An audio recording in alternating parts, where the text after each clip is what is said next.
Cheers. How you doing? Friday. What day are we today? Saturday, isn't it? Do you know what? I've decided to put the streams out on a Saturday like tonight, and I'm clashing with somebody in Pattaya. You know who it is. Anyway, doesn't matter. Um, okay. Good evening. I'm back in Bangkok. I've had a bit of a rough week. I've been really sick. I think I got food poisoning the day after I arrived. I was throwing up like mad 3 days ago, and I still feel very kind of I don't know if it's the right word, vomity, like I want to vomit. I've been to the pharmacy and I've got some stuff, but it doesn't seem to help. I'm going to give it till Monday. If I'm still like this, I'm going to go and see a doctor. I must have eaten something a bit dodgy, or it could be the climate. It's so hot here now, like when I was here in December and January. I went back in February, didn't I? It was still fairly okay, but it is so hot here now. You walk outside and it just hits you like an oven. It could be that as well, but we'll see. I get through it anyway.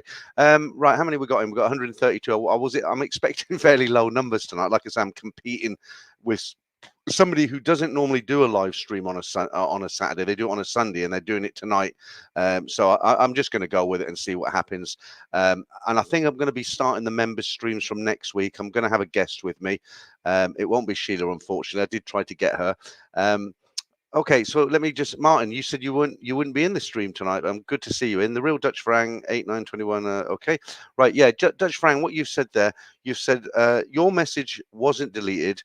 Messages in the waiting room disappear. Correct. So if somebody puts a message in before the stream starts, it will display in the messages, but it will disappear after some time. Even mine do that. Let me just get the currencies up because the UK pound is doing okay at the moment. There we go. I changed up quite a bit of money yesterday, and because I go to the lady, I made the video about the Bakasoi 3. I ended up with about 3,000 more baht than I would. Most of the change booths around Sukhumvit are giving, I'm talking about yesterday, I don't know today, they were giving like 41.20 and she was giving 42. So she's definitely good, she's probably on a par with Super Rich. But there's the rates now, so if you're sitting on pound notes and you're here, now is the time to change. I don't think it's going to get much better than that. Right, let me start, as we always do, start saying hello. Well, right, you can see I'm back in Bangkok. If you haven't been here since I was back in the UK, just a quick roundup. So I was here. I went back to sell my house. It went smooth as butter, really, really well. My wife's bought her house. She's all settled. Other than she's just fallen down the stairs and broken her ankle, so she can't work for 2 months. I mean, she has no luck, then bad luck. But no, she's okay. Daughters are taking care of her. So the house went through pretty good. I did the stream from Heathrow last week. I'm now back in my apartment. Everything's cool. The only thing is I think I've got food poisoning. I am a bit sick. The beer seems to help, actually. When I have a beer, it just seems to help my stomach. And I want to say hi to all the new members as well. A lot of you guys have been joining up over the week. I can't possibly name everybody because there's so many of you, but good to have you in as members. Right, okay, so let's start saying hi to everybody. Who we got in tonight? So we got the Dutch Frang, as always. Martin Ryder, good to have you. Nichols, good afternoon. Ken Christopherson, hi Peter and guys. Waiting, daylight saving sucks. Denmark, yeah, I know. Jeremy, right, lots of text from Jeremy today. Evening Peter, evening all. As always, looking forward to the live stream. Very happy with new schedule, and we'll catch your ad hoc streams. You got some wedge. You got some wedge, haven't you, Jeremy? Right. Right. Okay. Another one from Jeremy there. So who else aside from Peter and is sunny Thailand today here? Yeah, there's quite a lot of guys here at the moment. I've had about 3 or 4 guys message me and say, look, I'm in town just for tonight. I'll meet you. And I was like, well, I can't meet you tonight because I've got a live stream and I've got to set it all up and everything. And it's just been bad time. And I've met 1 or 2 people. I want to say a big hi to Jim. He was the guy in the 1-minute clip there. I hope he's watching now. I hope you are, Jim. If you're out there, you might see this on the rerun. But I met Jim. He's an American guy. He lives in the Philippines, but he came over here for a week or so just to take a bit of a break. And he thinks Thailand's more fun than, a better setup than Philippines. Anyway, he contacted me.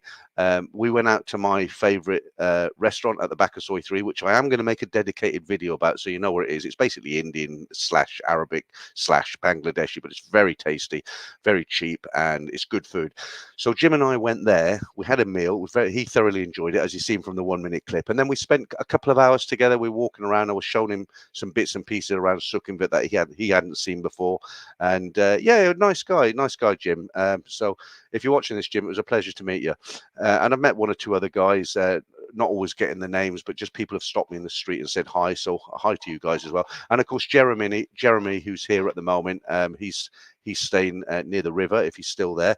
But I'll be meeting up with him later in the week to go for one of these famous Ruby Murrays or curry, if you're not English. Right. Ryan Seeger, hello, or Peter. No name. I'm stoked about this one, the return of Peter. All right, thank you. It's pretty plain at the moment. I am still in the room. If you didn't see the post I put out, what I'm planning to do is the streams will be at Saturday, 4 p.m. UK time. That's 10 p.m. Bangkok time. Unfortunately, I've had a lot of comments where people say, "Oh, that doesn't suit me. The football's on, or it's too early, or it's too late." Guys, it doesn't matter when I do the stream. There's always going to be somebody who can't watch it, and there's always going to be people who are going to say it's perfect. When I stopped doing the 4 p.m. streams when I went back to the UK, everybody was happy because it was like, oh yeah, back to 10 p.m. on a Friday. But the problem is I had the Australians writing to me saying, well, you've lost all the Australians now because it's just not, so you can't please all of the people all the time. Okay, Rub Lude, how you doing? Donald Trump, the local president in the House, that's good. Crypto Chris, how you doing? Fat Tony, afternoon. And I've got an extended manga minute for you tonight. It's a manga 2 minutes. Very nice one tonight. Papa Fakehead, the balloon chaser. Yeah, okay, put that up for you there. I know who exactly that is. David Halpin, good evening, Peter. All the best in your new adventure. I had to laugh, people leave these. I never knew how nasty people could be until I had a YouTube channel, and I don't want to start this off in a kind of negative way. But I had, at the beginning of the stories this morning, what I actually said, I always have a little bit of commentary before I go into the stories. And I actually said, well, I'm back in Bangkok in my nice apartment. And some guy left a comment and he said, well, you must have changed apartments then, because that last apartment you showed us was a real dark and dingy hole, and I thought, and the funny thing about it is he's a subscriber. When you get people who write things like that, normally they're just people who don't like you and come along and be nasty, but he's actually a subscriber, so I didn't rip into him too much. But I don't understand people why they come out with stuff like that. George, how you doing? Good to have you in, mate. I hope you enjoyed the story last week or the week before. 63, still have a few good miles left on my Coke. Is there a members only stream today? Not today. I'm going to start next week with a guest, and you'll know who he is, but I won't let you know right now. Charles Sanders, hello, Peter and everyone. I'm early today. Going to be a great stream. Yeah, we've got plenty of stuff for you today. Got the Ladyboy competition as always, a brand new one, not a repeat.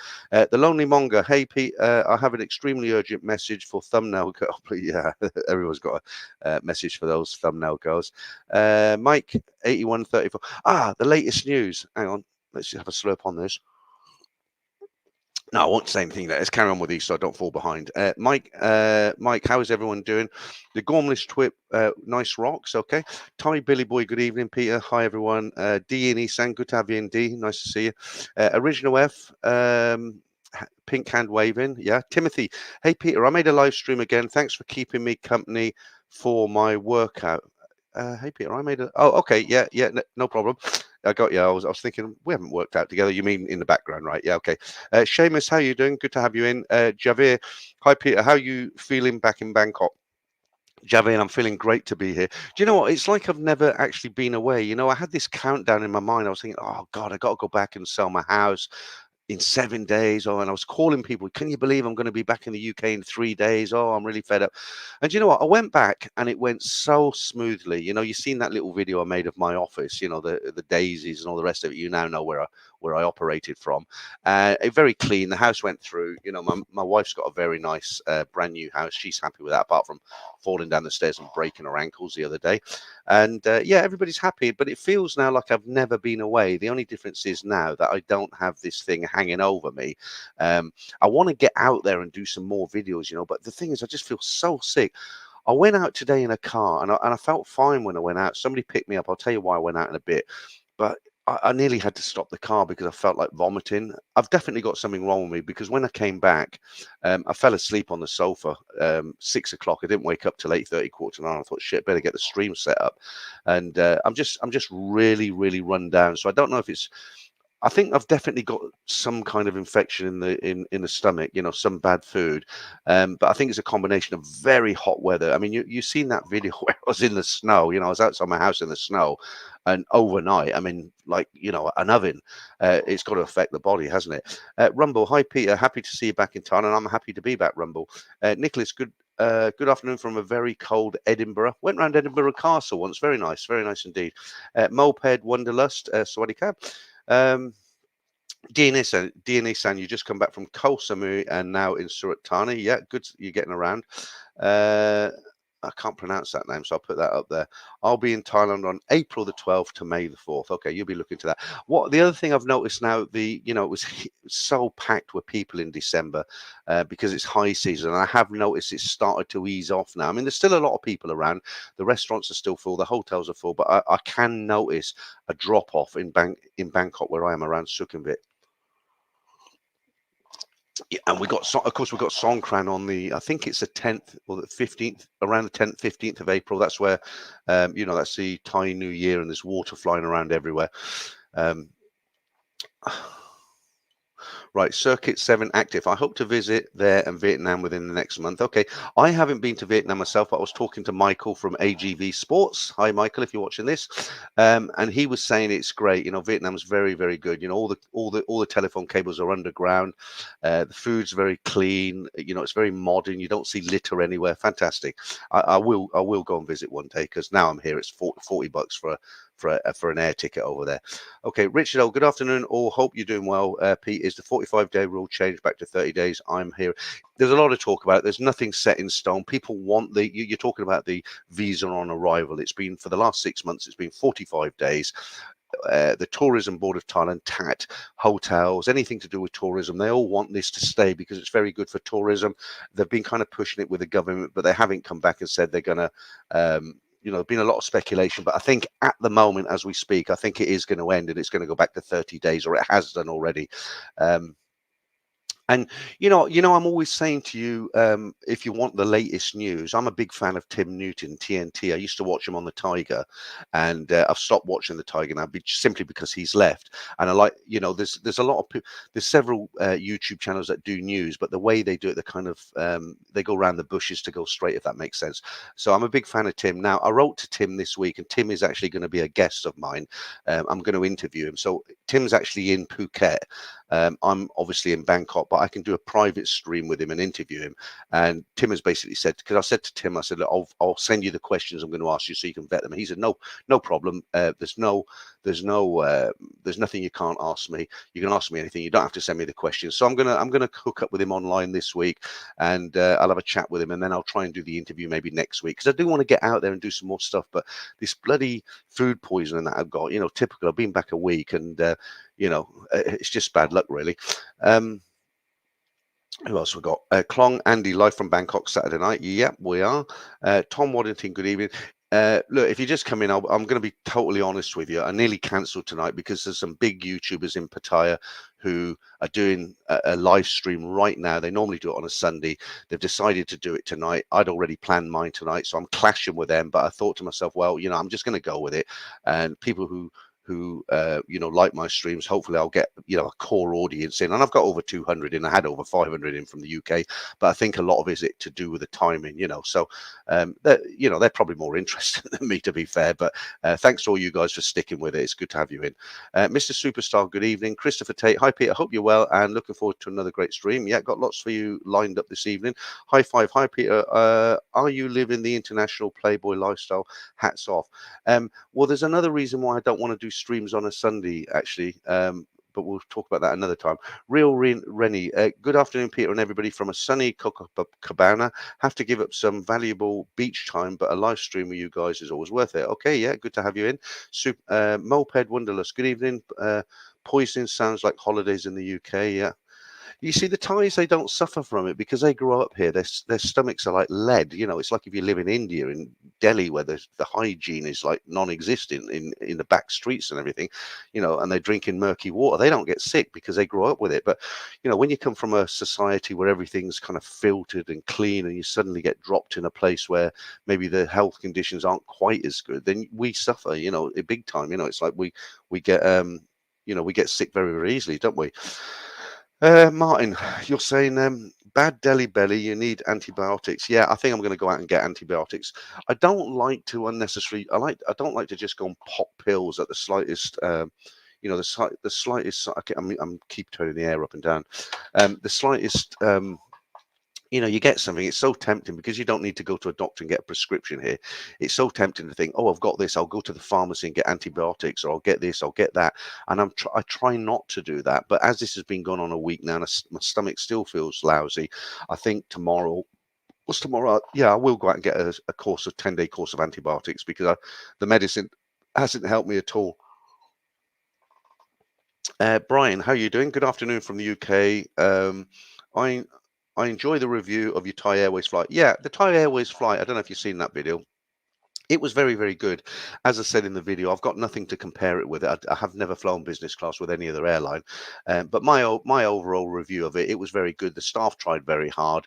I enjoyed it. It was very, very comfortable. If I was flying regular now, the only thing I'd say it would be so difficult now to go back to economy and get squeezed into that sardine can. It really is nice. I'll tell you what I'd like to do. It will never happen, but I'd like to travel first class just once because you see, if you've seen that video, business is nice, but first class, you actually get a whole pod to yourself, on a proper bed that goes completely flat. The business bed does go flat, but it's just a little bit up at the end, which isn't a problem. They serve you champagne, but you don't know what it is. It's some champagne, some nothing champagne. But in first class, you actually get Don Perignon. And what's amazing, when you board the aircraft, if you're on business class, they'll call you first, right? Business class passengers may now board the aircraft, but you're sitting with everybody else, right? But with first class, what they do when they go down, they sit in a VIP room and have a glass of champagne. And when it's time to board, a senior stewardess goes into that room and takes the person and said, okay, you can board now, and walks them up the gangplank, as it were. I mean, fantastic, isn't it? I wish I was rich. I really do. I'm quite happy being poor, but it would be nice to be rich. Right. The Lonely Monger. Don't eat anything Vampire Girl gives you. Yeah. Okay. Kelly Harnett. Good morning from Vancouver. Yeah, good morning from Vancouver. Hope to be in Bangkok in a month or so. I'd like to meet you, Kelly. If you're here, give me a shout out, and we'll go for a drink or something.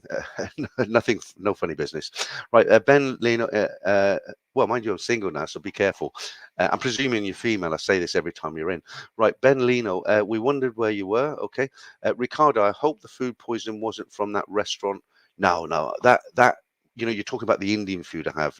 I've been eating there for 25 years. I've never ever got sick, and I've taken so if viewers meet me and we're going to have lunch, I always push them over to there because I really enjoy it. And actually, all the viewers, all you guys who come into the stream that I've taken over there, I've not had one person say they didn't like it, and I know they're not just saying it to be polite because they clean their plate up. Um, Right, Kelly, sunny Vancouver is about 12 centigrade. Sick puppy, greetings from Las Vegas. Yeah, good to see you in. Matthew, maybe your place on Soy 3. Have you food poison? No, it's definitely not there. I'm just trying to think why. It could be anything. You walk down an escalator, right, and you hold the rubber the side of the escalator, the rubber band. Well, there's thousands of people who touch that. They've been to the toilets and all sorts, and you forget, don't you? You go out and you touch surfaces. You're on the BTS, you grab so you grab the bar, so you're swinging about, and then you eat something, you forget, and you eat something. I mean, there's so many germs on your hands, so it could be absolutely anything. So I'm not going to guess. I'm not going to guess it out. Um, to the Paradise City on a night train, something's always going on in somewhere in the world at any given time. Yeah, true. Tony 7682. Good morning from the West Coast. I can hear something. Right, I'll have to get outside and do some of these streams because I'm sitting in a room. It's a bit right. Black Bolt. Yeah, thank you for your compliments on the video, Black Bolt. You seem to enjoy that as well. I'm getting hot now. Right.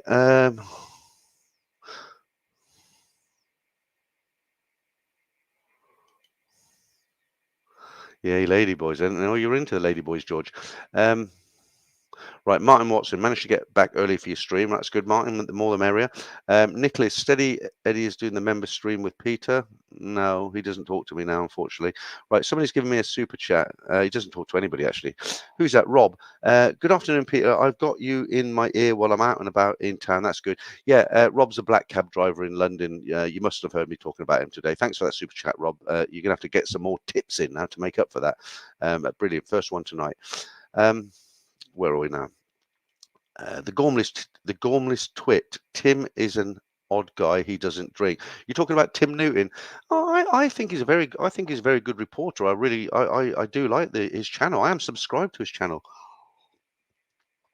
I know a lot of guys who don't drink. It doesn't mean they're weird. Um, Internet monster, big YouTubers in Pattaya. I'll put that up there. I didn't want to say any names, right? But you know, uh, actually, no, I'm not going to say it because it will sound like I'm boasting then, so I won't say it. Right, Stuart Graham. I'll tell you what we'll do. Let's do the manga minute. I got a new one. It's quite a long one tonight. It's about 2 minutes long, but because we've been going 23 minutes, I'm going to do it now, and then I'll do it again at the end because it takes a bit of work to do it. So let me do this, and then I'll put it on at the end again. Okay? If I can find it. Where is it? There we go.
Okay, yeah, I'll do that again at the end there.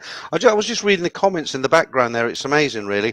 I was a little bit paranoid about doing this stream tonight because the people who are doing it in patio, obviously, they're not just sitting in a room like I am. They're out and about and they're filming stuff. And I thought, well, I might not have too many in, but I've had some really nice comments that I'll read out later. But I'll tell you who I haven't seen, and I know Franco's out there tonight, but I haven't seen Damien, the two friendliest moderators in the house. There you go. Look at these two. Look, you won't want them banging on your door, would you? That's Franco on the left there, and Damon on the right. Damon looks well happy, doesn't he? Excuse me. Right. Okay. Somebody said there were some mongers in the manga minute tonight. Manga minute, yeah. Mingers in the manga minute. You wouldn't say no if any of them knocked on your door tonight. I can tell you that. Right. You're talking about You're talking about Trev. What a nice collaboration or Thai talk with Dan. No, I wasn't talking about them. It's somebody who's live now. I'm not going to advertise them, obviously, but Trevor does collaborations with everybody, including me. I think I've done about 5 different videos with Trevor. Pupmaster One, hello Peter, and hi everyone. Oh, you're there, Franco. There we go. Look, showed your handsome face there. I haven't seen Damon though. He's either not around or he's watching somebody else. Right, cashier. If my stomach is feeling off, I take some Pepto pills as soon as I notice it. I also try to eat some Western brand every now and then to keep my system good. Yeah, I've got a cupboard full of Western food. I get it delivered. Right. High five. It's best to lick the handrails as soon as you land at the airport just to get the resistant levels up. Jesus, that's disgusting, isn't it? Lick the handrails. Yeah, thank you there. Somebody said there were a lot of mingers in it tonight. Somebody said this is the best manga minute. Yeah, well, I'll do that again at the end. Delayed Dave, that was it. Delayed Dave, some rough ones in there tonight. Get the roughest one you can find there, Dave, and I'll send her around to knock your door, and I bet you won't think she's rough then. Nicholas, yep. Mark Hanley, hi, Mark. None of marriage material good for mongering, though. Yeah, absolutely. Uh, Too much information there, Martin, but I'll put it up. Mark Hanley again. Thank you, mate. Thank you, Mark. You're very generous. You do it very often, and I do remember you. Thank you so much. Hi, Randy. How are you doing? Let's say hello to you. Hello, Peter. So happy to see you back in Thailand. Yeah, I hope you've sorted out your removals thing you were talking about, Randy. Right, some news. What have I been up to? So, you know me, I'm a bit of an organizer. I get things done. I don't hang about. So when I was here, I got my apartment sorted. I got my visa. I got my driving license and everything. And I kept talking about buying a motorbike. Well, I finally bought one today. I've got a picture of it. But before I show you it, um, I wanted to get a Honda Click, and Damien said to me, "Well, don't get the 125, get the one." They do a 160 now, and it's quite a powerful bike. Apparently, it will do about 130 kilometers an hour. Now, I'm not going to do that on it. I'm not going to go to Pattaya on it or anything like that. But the reason I want a scooter is off Sukhumvit, there's a lot of very long soys, and a lot of people get to miss what is down these soys. For instance, where I live, well, I can't go into too much detail. I have someone banging my door in about 10 minutes. A lot of these soys, if you go down right down them, they're such long soys to walk. But there's little hidden away bakeries and cafes, massage parlors, little bars, Italian restaurant. They're all, there's a lot of stuff down these soys which you don't get to see. But when you've got a bike and you can explore these, these soys, you find things and you get cheaper prices, and over time, being an expat living here, okay, it might be a tourist area where I am, but I'll get to find, I've already found things that, tourists who come here don't necessarily find. So I wanted to get myself a scooter just to be able to nip up to Village Supermarket, or, Tesco Lotus is on Rama 4. It's 10 minutes away. I've got an Alumis jacket from England when I used to ride bikes. But yeah, you just got to be really careful, right? So I've bought this bike today. But what I've bought, I was going to just get a standard Honda Click, okay? And they had a lot of second-hand bikes there. And I'm actually going to make a video about this shop because it's about half an hour away from here. And the problem is, around here, all the motorbike shops, they're not Honda dealers, they're just like town shop houses, and they sell motorbikes, and some of them don't speak English. Some of them they won't sell you unless you get finance. And I found this place today with Michael. It's a proper Honda dealership. There was a guy in there speaks very, very good English, very, very helpful. And I actually bought a limited edition Honda Click 160. Each Honda shop has only been given one from Honda, and I bought the one from this shop today, and I'll show you a picture of it now. I'll tell you how much that costs. So that's what I've bought today. It's a beautiful bike. It's not sponsored. What's the word I'm looking for? It's promoted by one of the famous footballers here in Thailand. It's matte black and gold, 160cc. Now I've paid 72,000 for that, which is only less than £1,700. I mean, it's a joke, really. And that's for a limited edition one-off, right? And the other thing that surprised me, the difference between the 125 and the 160 engine size is only about 5,000 baht, like £125. Well, you know yourself, in the UK or the States, wherever, once you jump up an engine size, you're talking thousands, right? And I just want to run around. I said to the guy, well, how much is the 160? Even Michael, who was with me today, he said, well, get a 160 because you're quite a big guy. And if you get somebody on the back, it's a 125. And, with an engine that size, you can actually go down to patio on it and stuff like that. And so, yeah, it was 72,000. I've opted to have it delivered because it's quite far away, and I don't want to come back on the first day. So it's going to be delivered. They charged me 1,000 baht for that. The registration to have it registered with get the plate was 1,900 baht. And then what was the other thing I paid? Oh, I got insurance, full insurance, 2,900 for a year. That covers everything. So if I hit a taxi and I damage a taxi, it'll cover it. If I hurt somebody, it'll cover them, and it'll cover the bike up to 15,000 baht. So I'll probably go and collect it this week. Not collect it, I'll go and pay for it this week. I've left a 3,000 baht deposit. I've got the receipt, so that bike is definitely mine. And like I say, I'm very, very happy with it. It's a lovely looking bike, and I'm sure that'll last me for a lot of years. Okay, let's move on. A few people wrote in and said, why don't you ever show us a picture of Benji? My dog, he's getting very, very old now. I really miss him, but there he is. Look. Yeah, oh boy, looks like he misses me already. Look, his face is completely white. It used to be brown like his forehead, like the top of his head, but he's old now. I don't think he's got a lot left in him. But yeah, good old Benji. Feel quite sad when I see that picture. Right. I'm way behind here on the comments. Let's have a look. See who else is in that I haven't said hello to. Scott M. Brown, hello from Washington. Hi, Scott. Nice to have you in. Black Bolt says the lady in the jacuzzi was a stopper. Okay, I'll have a look for her on the next time round. Right, Gerald, is it Gaffney? Gerald Gaffney. Hello from a soggy, wet island, Peter. An antibiotic called, I can't pronounce that word, sold in Ireland as Flagly, is it, is what you need. I've had the same stomach problems a few times. 5 days of it will sort you out. Okay. Well, I have, like I said, I got some medicine today, but it's the first time I've been taking it. But it's awful because you can't do anything. You think, oh, I'll do this today, and I feel really tired. I'm sleeping a lot. Do you remember I said? Do you remember I said to you, like, I've got to get my mojo back, because when I was here and I had all the worry of my family and the house and all that, I was drinking too much. I was sleeping late, and I was waking up at like 11 in the morning. By the time I had my coffee and cleaned the apartment and everything, it was 1 o'clock. I've missed half the day, but I have been very good like that now. I've been going to bed sort of half 11, 12, and I've been getting up at like 7:30, 8 o'clock in the morning, and making the most of the day. But the problem is I can't do anything because I need to be in air conditioning. I need to be close to the bathroom. The other day I was, this might be too much information. I hope it doesn't put you off, but I was so sick. I just kept vomiting, right? And the first time it was okay because I had a coffee and a little bit of snack and stuff, and yeah, it was a normal flush out, as it were. But I just kept doing it, and in the end there was nothing to come out, nothing. And the next day my ribs felt like somebody had beat me up. Honestly, if I coughed, it hurt me. They're okay today. It's not that bad at the moment, but what's happening now is I know I'm not quite right because I'm tired all the time. That might be the heat, and also I just feel like I want to vomit all the time. Um, we'll see how we get on, but enough of me.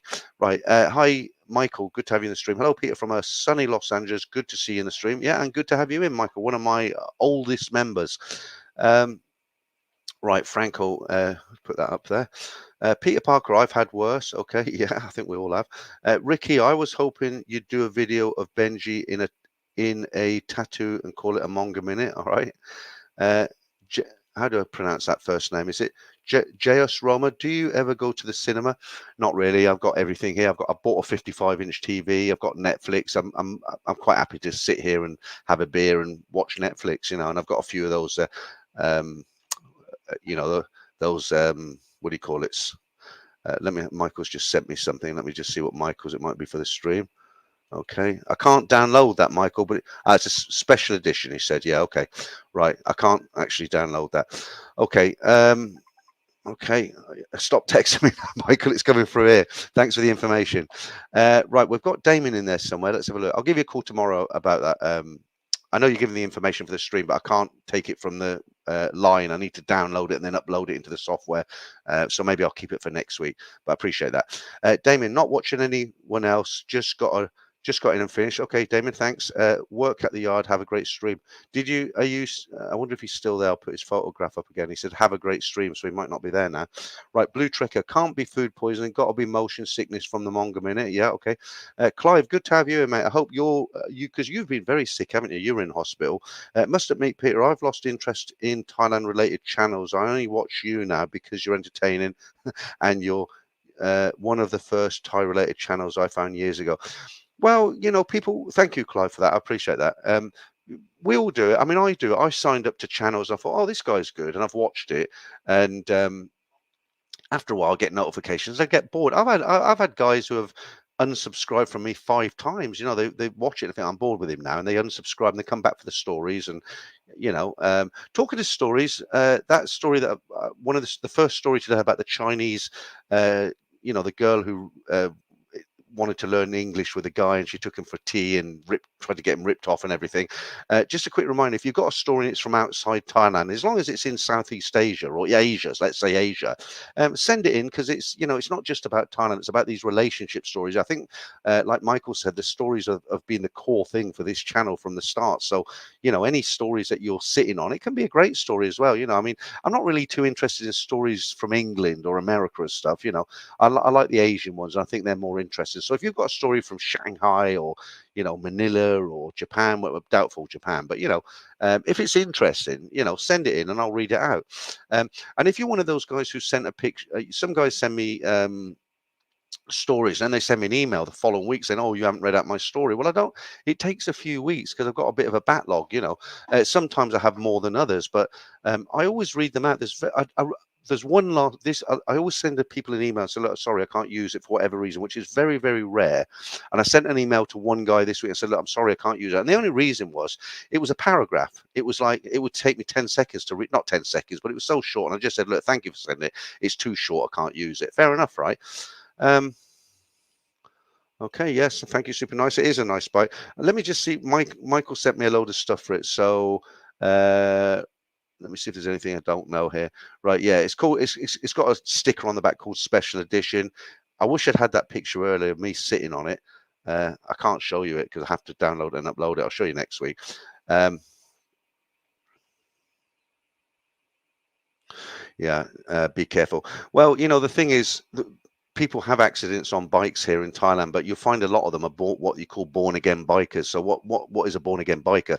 So it's a guy who's left school in America, Australia, UK, wherever. He's 17, 18, gets his motorbike. He rides motorbikes for 3 or 4 years, maybe a bit longer, and then he falls in love. He gets married. Well, the motorbike's a toy at the end of the day. Has to get rid of the motorbike. Has a family. 25 years working, raising his family. Family have grown up, they've gone. He comes to Thailand, used to ride motorbikes 25 years ago, rents the biggest bloody Harley Davidson he can find in Phuket, up and down the mountains, truck hits him, he's dead. It happens all the time, right? You've got to be really, really careful. Now, I'm not a born again biker. I've always rode bikes. Even in the UK, I had a Suzuki 1400. I've had a Pan European. I had a CB 750, the Honda, the classic Honda. I've had all sorts of bikes. I've always had bikes. Okay. So I am aware, I'm one of these guys. I always assume that somebody's going to pull out on me, but it's such a great way to get around. Everybody rides bikes here. Uh, Franco says, Damon, don't work too hard. Right, Martin, good point. Do you need a UK motorcycle license over 50cc? You do. You need to actually have an international license. But if you're coming out here to live, you need to get a Thai motorcycle license. Now, luckily for me, when you buy a bike, if you're going to put it in your name, you have to have a Thai motorcycle license, and you have to show it. Now, I've got one. I've actually lost it, but what I have to do now, because I've got it in Pattaya, I've got to go down to Pattaya, I've asked the agent, right? I need to go down to Pattaya, go into the police station on the beach road, and I need to make a police report saying that I've lost my license because it's only the 2-year initial license. What happens? You initially get 2 years. They call it a temporary license, and then you get issued the 5-year license if you're over a certain age, which I am obviously. And but because when the 2-year license is up, they expect you to give it back. Well, I haven't got it to give back, so I've got to go down to Pattaya, make a police report. They'll give me a paper, and then when I have to go to the equivalent to the DVLA, give them this paper saying I've lost my license. I'll probably have to pay some money to get it replaced or whatever. But the point of the story is, I did have to show a driving license to purchase the bike. Okay, but so I showed them a picture, and they were able to download that and print it, and that was good enough. Okay, but it's not the end of the world if you want to buy a bike and you haven't got a license, because what you can do, if you live here, you'll know people you can trust and you put it in their name. Like for me, for instance, Simon, my friend, you have to have the residence permit, you have to have an address here and all the rest of it. Well, I can put it in his name. He's not going to rip me off, right? If something happens to me, he can keep the bike. We're talking less than £2,000, and I trust him. So, and the insurance, the great thing about here is, like in the UK, if I bought a bike and I was insured and somebody else rode it and they had an accident, it's all out the window then, isn't it? But the good thing about here, it's actually the bike that is insured. So if, let's say, for instance, I bought the bike, but I put it in Simon's name and put the insurance in his name, so on paper, it was nothing to do with me. If I was riding around town, I had an accident or I hit somebody, I am insured because it's the bike that will cover all this. Um, Frankel says, Damon says, I need the money. You got some wedge, Damon. Did you see your picture earlier, Damon? Look, you look, let's get this up for you. Look, the friendliest moderators in the business. Look there, look you. Yeah, they're actually very friendly guys. They don't look as bad as that. Yeah, here's a little bit of a competition for you. It's not an official competition, but I was thinking to myself, when you're out of Thailand, is there anything, and I've got something to show you, but I'll leave it for 10 minutes, see what comes back. When you're away from Thailand, you're always thinking about Thailand, aren't you? Is there any, what it, Is this something you think of that if you're in your own country and you hear this, or you see it on TV, or see it on YouTube, it automatically takes you back to Thailand? Like, I've got something to show you that takes me back if I ever hear it, right? If I'm in another country and I hear this, bang, everything's out the window, Thailand, right? It's one particular sound. Is there anything that you, in your own country, that you'll hear this and whatever you're thinking about, it's like that's out the window, it's Thailand? I want to. I just want to see out of interest if there's anything that you hear that would make you automatically think of Thailand. And I've got something here, and I'll play it for you in about 5-10 minutes. Okay, right. Mark Hanley. What was that? I've lost that now. The first story is a well-known Chinese scam. Yeah, absolutely. That was a good story, actually. Bottle Baby, how you doing? Why does Windows decide to update at the most inconvenient times? But I'm here now. It is, yeah, I know it's a bloody annoying, is it? I tell you what annoys me is when I'm in a hurry and I've got to turn the PC off and it says an update is due. Do you want to update and restart, or do you want to update and close down? But you still have to be here to put your password in. Right, Fat Tony. Love your channel, Pete, but I reckon Trev will be the first to reach 100k subs, not the. Yeah, but when you think about it, it's not a competition at the end of the day. I'm not here to compete with Trev as a friend. I mean, I'm friendly with a lot of the guys who do it here, but I'm not. It's not a race. I mean, I've now overtaking some people. I'm not going to name any, but there's a quite a popular YouTuber who started a year before me, and I've overtaken him in subs. I'm sure he's not sitting at home crying about it. It's about doing your own thing. If you've got a YouTube channel and you put out stories like I do, you do live streams or whatever, and people watch you, people listen to you, and people subscribe up, then you're happy. But I'm not looking at Trevor thinking, oh, he's got 70, he's got 80,000, I've only got 50,000. What? It's not about that. Obviously people want more subscribers, but I'm not competing with anybody. Absolutely not. No. I mean, the other thing you got to remember with Trevor, he is Mr. Pattaya, isn't it? He's in a lot of guys who come to Thailand. They only go to Pattaya. They get off the plane and go straight down to Pattaya, and they want to know. They watch channels like Everything Pattaya, Buzzing Pattaya. It's all Pattaya, Pattaya, Pattaya. Well, I very rarely speak about Pattaya. I did a live stream from the beach. I've never done any reviews down there. I've done a couple of motorcycle rides, so people are going to be interested. They're going to want to watch that, aren't they? So that's fair enough. And good luck to the guy. I mean, I've met him many times. He's interviewed me. I've interviewed him, and I hope he does get up to 100,000 soon. I hope I do one day, but I'm not in a race. Real Rennie. Since I only been to Pattaya, is Bangkok a lot warmer than Pattaya? No difference really. You don't really notice a sea breeze either. You'd think being in Pattaya you get a nice breeze off the ocean, but you don't really, not really. It just the only difference really. I was going to say the pollution, but it gets polluted down in Pattaya as well, which I think jumped in is much nicer. It's quite smelly around the beach road. The drainage, and they've improved it a lot, but it's not. It's very dirty. Oh. Yeah, I got to be honest with you. Look, to the Paradise City, you said China isn't known to be a tourist-friendly country. Well, do you know what? I've been all over the world, and I mean literally all over the world over the last 35 years. And the only country I didn't really enjoy, and if there's any, I doubt there's any Chinese watching, but if there is, I apologize in advance, but I didn't enjoy China at all. I made some friends in the hotels who were expats and things like that, but I just didn't, I found, I don't want to do China bash now because I'm in a public forum, but I'll just say it wasn't my sort of place. Absolutely not. No. You're stuck on this motorcycle thing, aren't you?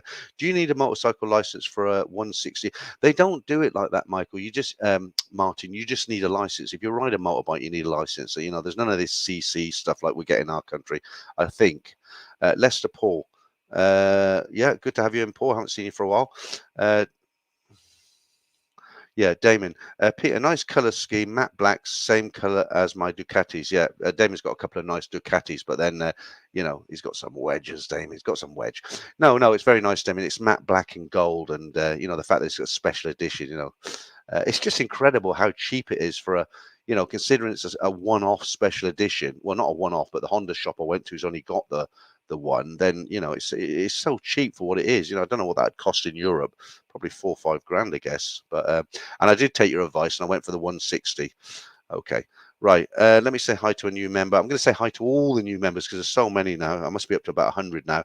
Vinyl Van Katram, is it? Became a YouTube member. Brilliant. And people ask me, when will the YouTube, when will the member stream start? I think I'm going to start next Saturday, which is coincidentally my birthday. I'm going to be a very young 63. I'm going to have somebody here because I'm going out for a night out next Saturday. But I said to the person, I said, no, I've got to do my live stream. Got my loyal followers. And no, in all joking said, yeah, I'm going to go out and have a few beers. I'll go down Cowboy with, I nearly said his name there, but I'm going to be doing the stream. I'm going to start off on my own a bit earlier, 9:30 next Saturday. I'll do an hour, and then I'm going to stop for 10 minutes, and then I'm going to start the member stream with a guest who will be sitting beside me. Okay, just to get the first one off the road. It's not going to be anything special. It's just a get together of members, a community. I can bring people in, but for the first one, I'm going to have somebody sat next to me there. And don't get excited. It won't be like a dolly bird with big coconuts. It'll be somebody else. Right, Jason. Just watching a nice South Asian girl reminds me of Thailand. Yeah, okay. This is back to what I said earlier. What reminds you of Thailand? Dirk H, a song from the Angel Witch Bangkok or Pattaya shows a soundtrack takes me right back. Yeah, there's a band called Cold Chisel. They're an Australian band, and they did a few of these Vietnam uh, vet kind of songs. And when I used to go out to Nana about 30 years, to say 28 years ago, or 27 years ago, I was in Nana, and there was one particular song by this band called Cold Chisel called Khe San. And it was all about, vets who'd come back from Vietnam. And it had a great, I'm not really into heavy rock, but it had a great kind of beat to it. It was very catchy. And I used to like this song a lot. And every time I went into a bar and I heard it, I'd be like, oh, yeah, I like this song. It was really good. And I heard it once when I was in the UK on the radio, and bang, straight back to Billboard, which was called the Carousel. So that's the kind of thing I'm thinking about. Are you driving along and you kind of hear something on the radio and think, oh man, I'm back in Bangkok. This I'm going to play you something that you might not necessarily hear abroad too much, but when I hear it, I straight away I'm back in Bangkok. So anything, let me know just for fun. Right, okay. No strings. Hi there. Good to see the live stream. Couldn't make the recent ones. Okay. I, I think with the live streams, what I'm going to do, I'm going to keep this Saturday one going, but I'm going to start doing one in the middle of the week ad hoc, different times just to see what kind of an audience I get. Got wires falling down here. Hang on. I nearly went out and did a live stream today outside, but it is so hot out there. It really is. I'll be sweating like a rapist again. That's for Jim there, if you're watching Jim. Right. What's that? Original F. How much for the non-special edition? You're talking a motorbike. There's not a lot of difference really. That's why I bought it. So if you get the regular 125, I think it was 62,000. If you and then it was 5,000 more for I think about 5,000 baht. That's all. So if I would have got the equivalent bike, which is a nice bike, just a normal bike, it would have cost me. I think it was how much did I say I paid? 72. I think it would have been about 66, something like that. I only paid an extra 5,000. That's why I bought it. But it was a nicest bike there. Well, I didn't buy it because it was a special edition. When I looked at the other bikes that were there, they were kind of like maroon color, which they just didn't look like. They didn't look like a sort of bike where you look at it and think, wow, that's nice. I know it's a scooter at the end of the day. It's not a Ducati. But it's when you get on a bike and it looks nice and it feels nice and it's your bike, you're happy with it, aren't you? Not a lot, not a lot. Vinyl Ven Katram, great to be part of the Thailand band family. I'm only 31, but I just feel sync with everybody here. Well, that's good. It's always nice to have younger members in. We do have them from time to time, and we actually have women in. I had a woman write to me today. Just doing this again. It's funny. I was in the snow last week, and now I'm playing with the air conditioning. Right. Okay. Right, I don't know where that comes from, Ben. Syria, what's that about? Right, Lester Paul. Missed the convo about motorbikes just back, but didn't get a bike as no one could sell me insurance and my travel cover didn't cover it either. I'm a full motorbike holder in the UK. Well, the thing is, Lester Paul, when you get a bike here, it's very easy to get the insurance because they insure the bike. They don't insure the person. So when whoever's on that bike, it's insured because if that bike hits a taxi, and there's money to be paid out, yeah, you don't want to be paying it out your pocket. Just get here and then get the bike. Midnight Rider. What are your future love life plans? Oh well, that'd be telling, wouldn't it? That'd be telling. Poor I don't have any plans, to be honest with you. It's like people have said to me before, when you go out to Thailand, you're single, you're going to be a monger, and no, I'm not going to be a monger, but I'm open. I'm not hunting anything, but it's just nice having my space and no worry. It's like, actually, my wife and myself, we're still very good friends. I mean, she broke her ankle. My daughter called me and said, "Look, Mum's broke her ankle," and I'm like, "How is she?" And she's going to be off work for 2 months. They get sick pay in the UK, so she'll be okay. She's got no mortgage or anything because she's bought a house. But I've said to her, I said, "Look, I know we've separated, but if you find yourself in real financial difficulty, I'm at the end of a phone. Send me a text. I'm not saying I can replace your salary, but we've got a lot of history, and she's helping me out. She's let me use her address, and she actually said to me, I can say it now, what I couldn't say last week because it was fresh, but she actually phoned me last week and said, look, um, if anything happens to you while you're out there, like you get dementia or a heart attack, something like that, she says, just let us know. We'll come out and get you and bring you back to the UK. Now, I couldn't say that last Friday because it was all fresh in my mind. I was feeling really emotional, right, like I am now, but I can get it out now without shedding a tear, as it were. So we're very, we've still got a bond. We're still close. My daughters will come out in November. I'll put them up in a hotel. I wanted them to stay in my apartment, but they were like, "Get stuff, Dad. We want a hotel." And guess who's paying for it? Typical, isn't it? Right, cashier. It's crazy how bikes are dirt cheap, but cars are so nutty expensive. I don't ride bikes, so I'll get reamed. Buying transportation is cheap. Yeah, you don't need a bike here, especially in Bangkok, because you've got the BTS, you've got the MRT, taxis are dirt cheap, you've got Grab, you've got Bolt, you've got motorbike taxis. But okay, I like to be independent. I want to sit here and think, you know what? I want to go to the bakery and get myself a sourdough loaf. I don't want to walk down to the end of the street, jump on the back of a bike, or go to the BTS. I just want to come out my apartment, jump on the bike, go to Soy 33, pick up my sourdough loaf, and come back. Simple. Right, but you're right. You don't need one. They're great. I love riding a scooter around Pattaya. So especially that run from the beach road over to Jomtien on that nice bit of dual carriageway where you can get a little bit of speed up. It's very nice. Um, Okay, Vinny. To introduce myself, I'm from India. My name's pronounced Vinay. Okay, I'll probably forget, so never get offended with me because I don't do things in purpose to offend people. I just pronounce everybody's names wrong. It's like Bernard Manning said in one of his shows years ago. He says, "I'm not racist. I just hate everybody." Right. Okay. Yeah. Thank you for that. I travel to Thailand twice a year for a month, every time, ever since 2016. Well, I presume you like Indian food, so make sure you watch a video I'm going to make about my favorite place where I go at least twice a week. I went there yesterday and I went there today. Jim, how you doing? I did mention you earlier, Jim. It was good to meet up. I don't know if you heard the message earlier, but I actually went there and ate again today. I love it so much. I went there and they're like, "Oh, where's your friend?" I says, "Oh, he's got food poisoning from here yesterday." They were laughing. But yeah, it was good to meet up with you, Jim. Sincerely, we had a good meal together. We did the 1 minute short, which has had a lot of viewings now, and a little walk around and that, and it was good. It was good. I enjoyed your company. Right. Okay. Martin Ryder says the band always plays the Chili Peppers. Okay. Paul Hoskin, what are you saying? The first time I went to Thailand, they played the final countdown of Europe in a go-go bar. Do you know what? Do you know what used to bug me? Well, I didn't mind so much. It was I can't remember what year it came out, but it was. Do you remember that song "I'm a Barbie Girl"? And I'm a Barbie girl, but I'll not give up my day job. But you know what I mean, right? Well, when that was out, they had a few songs like that. Not just that band, but there were several bands that had that type of music, and every go-go bar played it at least 4 or 5 times a night. And you actually got fed up of going into the go-go bars because you'd walk in, it's like, "I'm a Barbie girl," and you're like, "Not again." And the other one that used to wind me up is they've got some very good live bands in Thailand. They've also got some crappy live bands in Thailand, but they compete on noise decibels. They don't compete on quality. They compete on noise. There are some great bands, some good live bands. You go to Hillary on Soy 4, they got a great band in there. Some of the bands in Pattaya are great as well. Um, but the thing that used to wind me up is that wherever you went, any live band, excuse me, any live band, you'd hear it in every single venue, and that was Hotel California. They'd strum them first few notes, and everybody be like, especially the Thais, like, "Way."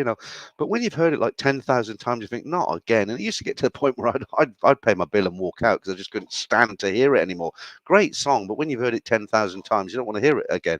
Thai Billy Boy, One Night in Bangkok by Murray Head. Yeah, absolutely. That is a classic.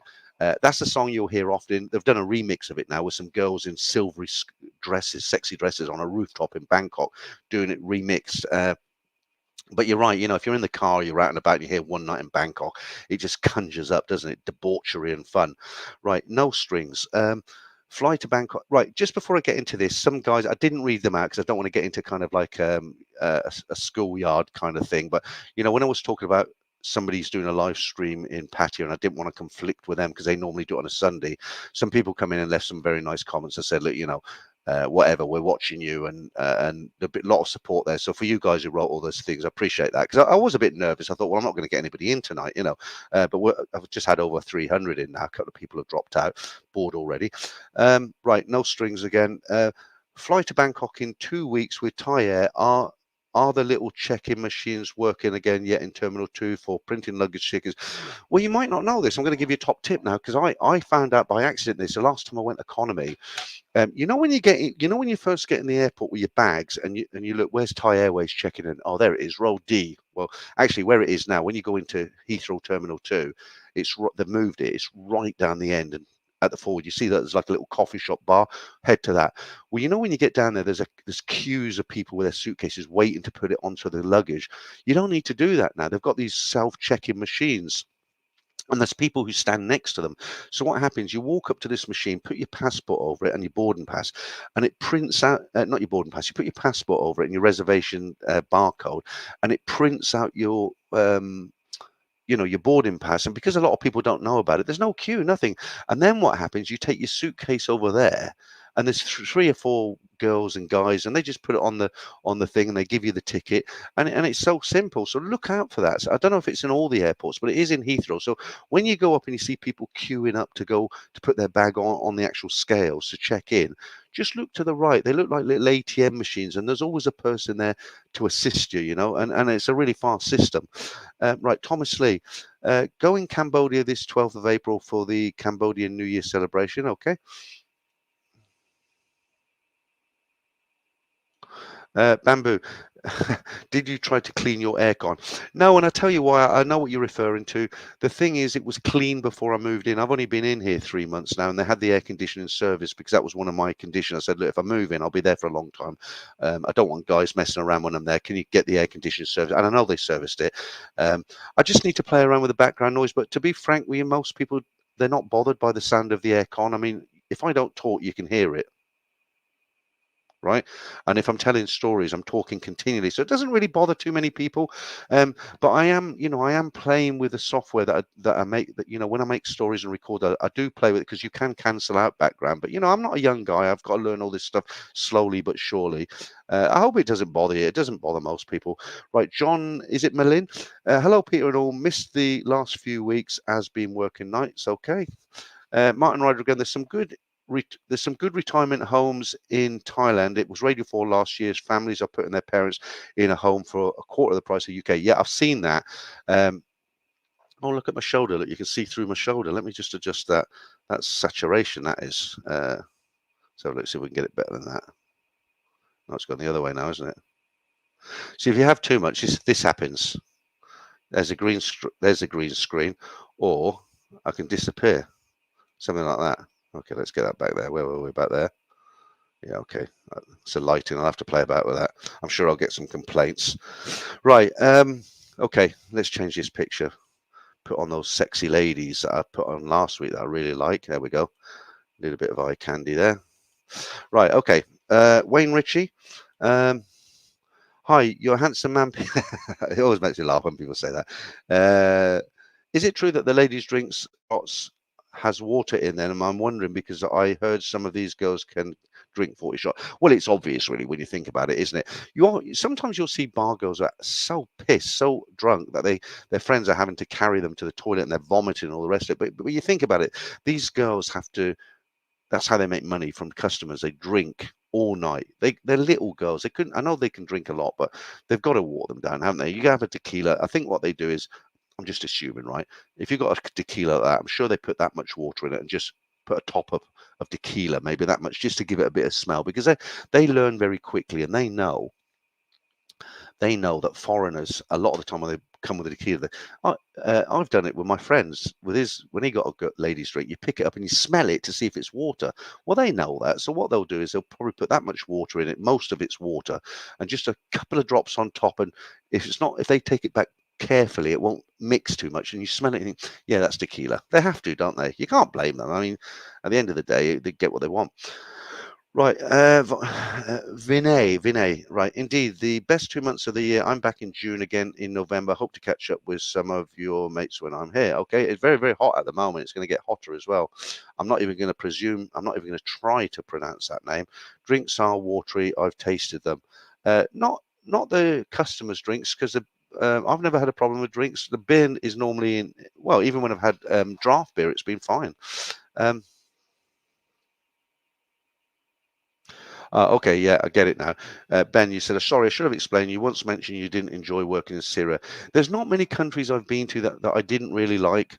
I wasn't keen on China. And as you quite rightly said, Ben, I wasn't keen on Syria just for the fact it was just, there was nothing there.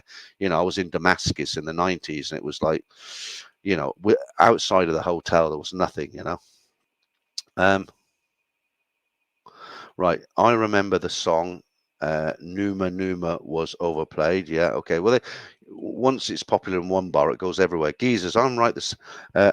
If I'm right, the same goes for a car. I asked my girlfriend if I'm insured on the car, and she said yes, the car is insured. So, yes, it's easy. As Peter says, the vehicles are insured, so you can drive. Yeah, they just make it simpler here. It's like in the West, you insure the person. So if somebody else drives it, then they have to get named on the certificate. But here, they actually insure the vehicle. Right. Okay. Um, Mark says, Scorpions, Wind of Change. Yeah. Yeah. Yeah. They just overplay those songs. Franco, over 290. Let's get that up there. It's over 300 now, Franco. Quite pleased with the turnout tonight, based on what I said earlier. Um, Thank you, Scott, as well. Right. Okay. So, Kernball said, "How could you have Indian food today with food poisoning?" It's very, very mild what I've got, and sometimes I feel okay. And because I went out to buy the bike today, I hadn't eaten anything. Okay, I can cook here, but I didn't feel like cooking because the heat tired me out. Okay, I didn't feel like going into a place and waiting 45 minutes for food because I hadn't eaten anything. I had a bowl of Rice Krispies this morning. Okay, yeah, Rice Krispies. And then by the time I got back to Sukhumvit, it was about 4 o'clock. So I'd had a bowl of Rice Krispies about 8:30, and I was absolutely starving, and I didn't want to take a risk. So I thought, well, I'll go there because I know the food's safe. And when I say I had an Indian, I didn't have a plate full of like chicken madras with meat and beef and prawn. I didn't have anything of that. All I had was half a bowl of pillow rice, some dry naan bread, no butter, no ghee, nothing like that. And I like to have a bowl of lentil, the dal. And all I do is I break the bread off and I dip it in the dal, and I have a little bit of the rice with some dal on top, and it goes down very, very nicely. It's clean, it fills you up, and yeah, that's how I do it basically. And I'm not like honking. I feel like being sick now. Actually, the beer helps a little bit, believe it or not. Um, but I will. I'll go and get some antibiotics tomorrow because it's been a week now. Right, Clive. Yeah, 304 in there. Yeah, okay. Right, David. Sorry, Peter. Late on duty. As just got out of the bath minutes ago. That conjures up a horrible thought, David. Clean now. How is almost 1 week of your new life in Thailand? I won't go on about it because I've been talking about it all night, but basically, I'm sick as a dog. I've been vomiting, and there's nothing worse when you don't want to vomit and you're hanging over the sink and you're like, oh, and there's nothing in your stomach. It looks like a little bit of orange squash comes out. It's your acid, right? And you just cannot stop reaching. And the next day, your ribs feel like someone has, gone into you. Um, Matthew May. Peter, do we have a members live stream today? Not today, Matthew. I'm starting next Saturday. You might have come in late, but basically what it is, what I'm going to do, it's my birthday next Saturday, so I want to go out and have a few drinks. I don't go out very often these days, but I'm going to go out mongering next week on Saturday with a friend of mine. So what the plan is, I'm going to start the stream a little bit. I know you guys don't like it so early, but it's a Bangkok time and all that. So I'll probably start at 9:30 and do a regular stream for an hour, just an hour till about 10:30. I'll take a 10-minute break. That'll be by myself here in the lounge. And then I've got a guest who's going to come in with a members stream just for fun so we can bounce off each other. He'll be sitting next to me and we're going to do like a 1 hour members stream just to see how it goes. We won't have as many people in, obviously, but it'll be all members, and perhaps we'll bring 1 or 2 you guys in, and, you know, we'll just see how it goes. We'll play with it. You know, I'm not sure how it's going to go. Right. Let me just say thank you to Vinay. And I'm probably already pronouncing it wrong, but thank you for the super chat. I've been listening to your stories every morning while I work out. It's kind of motivates me to wake up and get out there and start my day. Here's £10 towards a couple of beers to help you fight this Thai summer heat. Yeah, thanks. I appreciate that. And you say you're Indian. I'm presuming you don't live in India, because I actually worked in the Taj Mahal Hotel for a year. You know, the one that was attacked by, I won't say the word because it gets blocked by YouTube, but you know that they made a movie about it. I actually worked there for a year, but luckily I'd left before all that took place. But thanks for the super chat. Right now, I'm now going to play you the sound that reminds me. I don't hear it very often, but I have heard it on other YouTube channels, and I have heard it. So whenever I hear this, I'm taken back to Thailand instantly. So we'll have a slurp on this just so you can imagine what it is. This is a 3-second clip, and this takes me back to Thailand every time. Hello, welcome. Hello, welcome. Am I right? Okay. Or to get the sound of I want to go back to Thailand, how about this one? Attention please. This is the final call of Thai Airways International Flight. Play properly. Must be my, let's try it again. Attention please. This is the final call of Thai Airways International Flight. It went well that time. Must be my computer going a bit slow. Okay, right. I've still got the Ladyboy competition. It's a brand new one tonight. There's 7 girls, 1 Ladyboy. I won't do it right now. We've been going over an hour. I'll give it another 20 minutes. Christ, this aircon's getting cold. I'm going to turn it off. Yeah, I'll turn it on very shortly because it gets warm really, really quickly. I'll tell you what, I've got a beer in the freezer. I put it in the freezer. It'll go to ice. Let me just put on my, this might come out a bit loud, so be careful. Let me just put this on for half a minute. I'm going to grab a beer.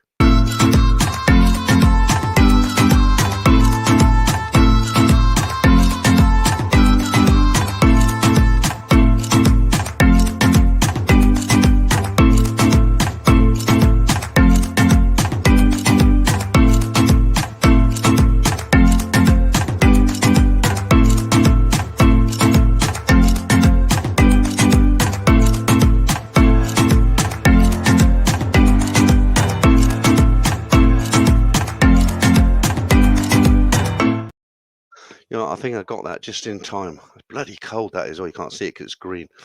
Right, okay. A few people have left. They got pissed off with that.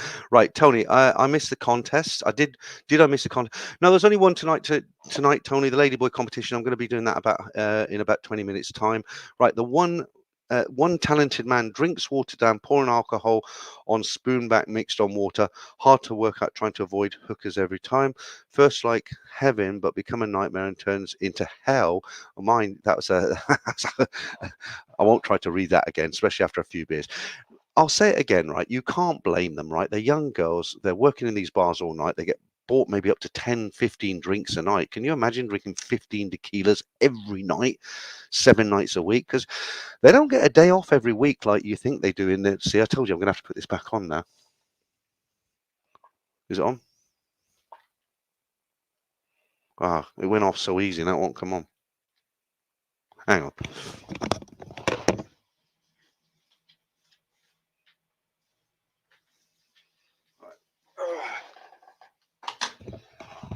It's on.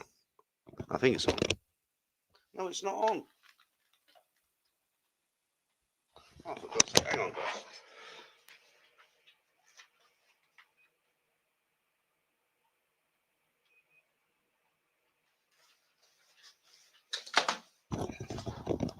I shan't turn it off again. I'll suffer next time.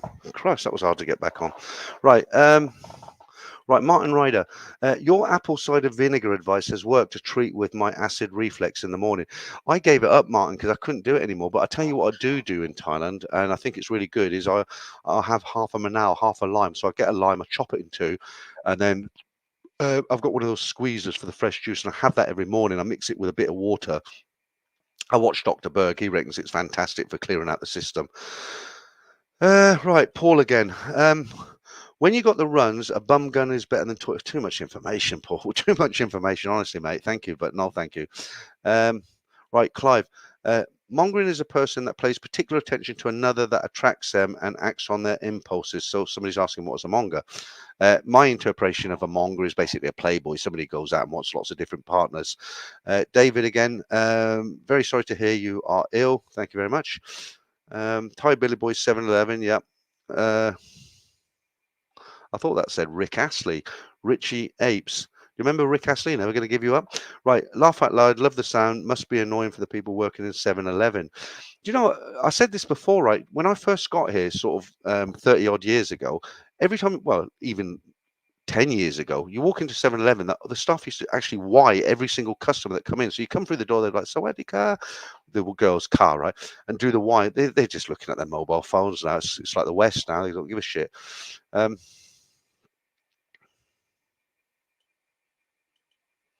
Yeah, we were talking about the drinks, right? Do you think these dancing girls have real jobs?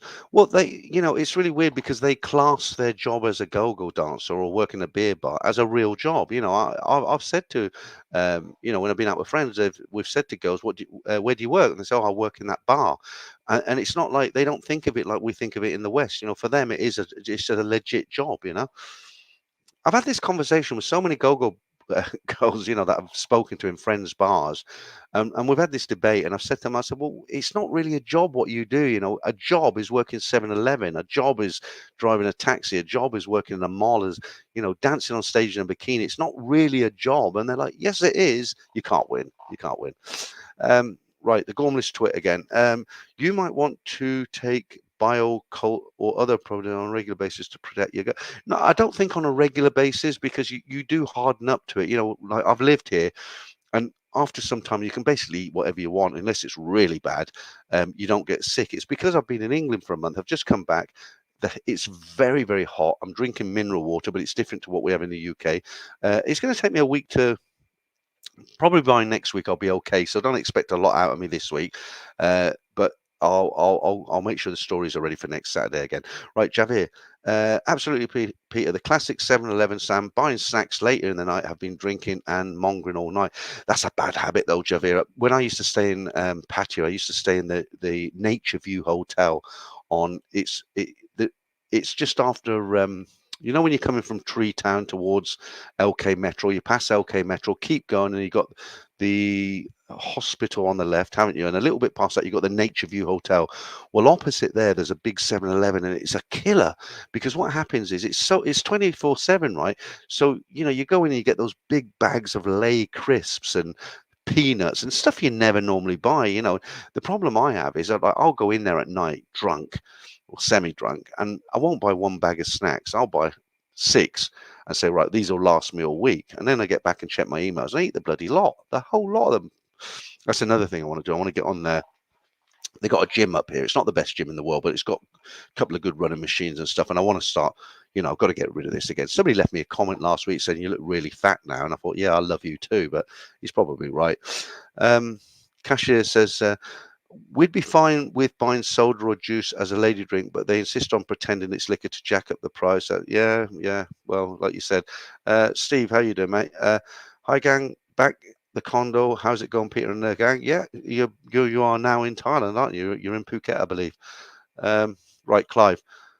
Peter, the aircon is your new distraction, replacing the CCTV cameras you used to look up. Did you like the Office video I did? It's a lot smaller than you would imagine, isn't it?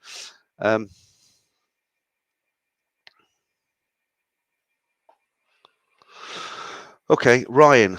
I was in the Buzzing Bar last week, and they have the best bum gun. Yeah, I've been in the Buzzing Bar, but the thing is, I was in there in the daytime when no one there. I did a video with Trevor. If you've come in late, Tim Newton's going to be my guest on. I'm going to do an interview with Tim Newton. Tim is the presenter of TNT. Used to be with the Tiger.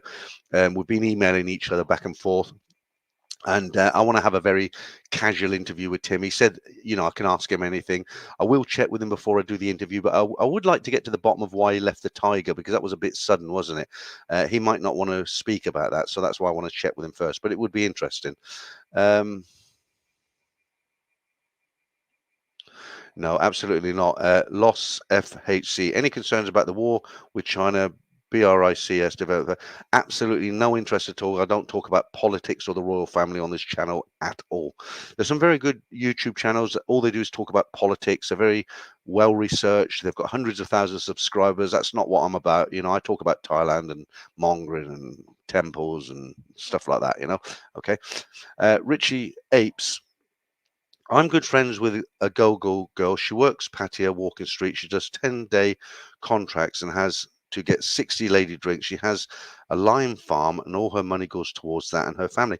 It's amazing. Yeah, some of these girls, you wouldn't believe what they do. I mean, I told you many, many times there was, no, I won't tell you that story again because I have told you many times about the girl who was picking potatoes during COVID, 300 baht a day.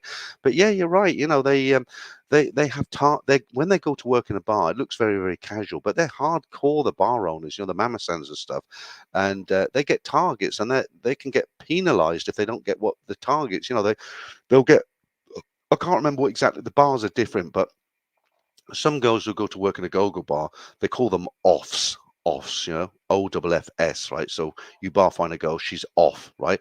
So they'll say, well, you have to have a minimum of 10 offs a month, and you have to have at least 30 drinks. This is a big, popular go-go bar. She'll have to have 10 offs a month and 30 drinks. That's her target. If she doesn't hit 30 drinks and 10 offs, then her salary is deducted because that's what she's contracted to do.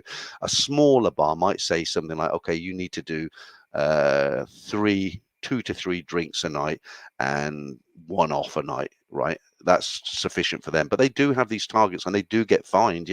It's not as casual as it all looks. I mean, how many times have you been in a go-go bar and you've seen the mama-san clapping and pointing to foreigners and that? They're told that if the guy goes in and he's sitting on his own, the mama-san will grab him and say, go and sit with that guy, go and say hello to him. They're pushed really hard. It's not an easy job. Easy to criticize, but not easy to do. I mean, I'm not a white knight. I'm just saying it's not something you'd want to find yourself in, a position you want yourself to find yourself in. Yeah, Paul Harrison, I am. Thank you, Paul. It's like I've never been away. Loss FHC. Okay, yeah, thank you. Right, Franco. Let's see what you're saying now. Lester Paul, if he misses your message, just send it again. Yeah, absolutely. There's over 300 in now. I'm really happy because I thought I was going to have a very low numbers in tonight because somebody else in patio doing their thing. Bootney 66. Tim left, Natty left, Sarah left. Something is going on over at the Tiger. Well, I stopped watching it. I unsubscribed. I used to like it, but I think Tim was like the anchor man, Okay, right. I'm subscribed to his channel. I'm not subscribed to a lot of YouTube channels. I think I'm subscribed to Trevor, and I like that Everything Patio. He's quite informative. Who else? Not that many. Right. Paul Harrison says, I think the Tiger wanted to appeal to a younger audience and as good as pushed him out. Possibly. But it just doesn't seem so. Well, okay, I won't say anything. Right, Paul Harrison. I think the Tiger wanted to. Okay, we just read that. Joy D. Vivre, is it? Do you get down to Soy 7/1? There's a few decent bars there. Careful inward, they are freelancer. Yeah, absolutely. It's not. I live in this area. I'm not going to tell you exactly where I live, but when you talk about Soy/71. It's very close, as is a BTS Nana. But yeah, I've gone down there. I know exactly where you mean.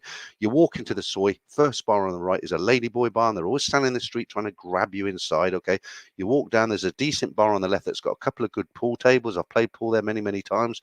Carry on walking down. There's wood on your right. A little bit further down on your left, you've got another massage parlor like wood. Yeah.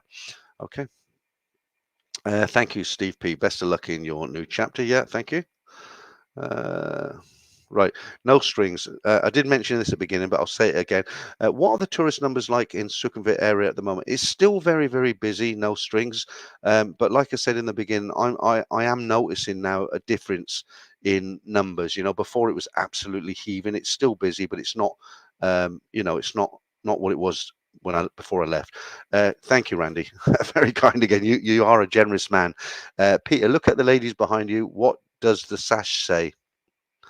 Um, Thanks for the super chat, by the way, Randy. What does the sash say? Yeah, okay. I'm not going to read it out, but I get what you're saying. Shall we? I don't know if I've got any more ladies that I can put that up there. Let's see if I can get a nice one up there again. I have to be careful because, well, I won't. No, I won't tell you why I have to be careful. These are last week's one, but that's okay. Is that good? The one there with the tongue should extract the gold out of your teeth while you're sleeping. Oh no, I'm going to change that. Hang on. This one.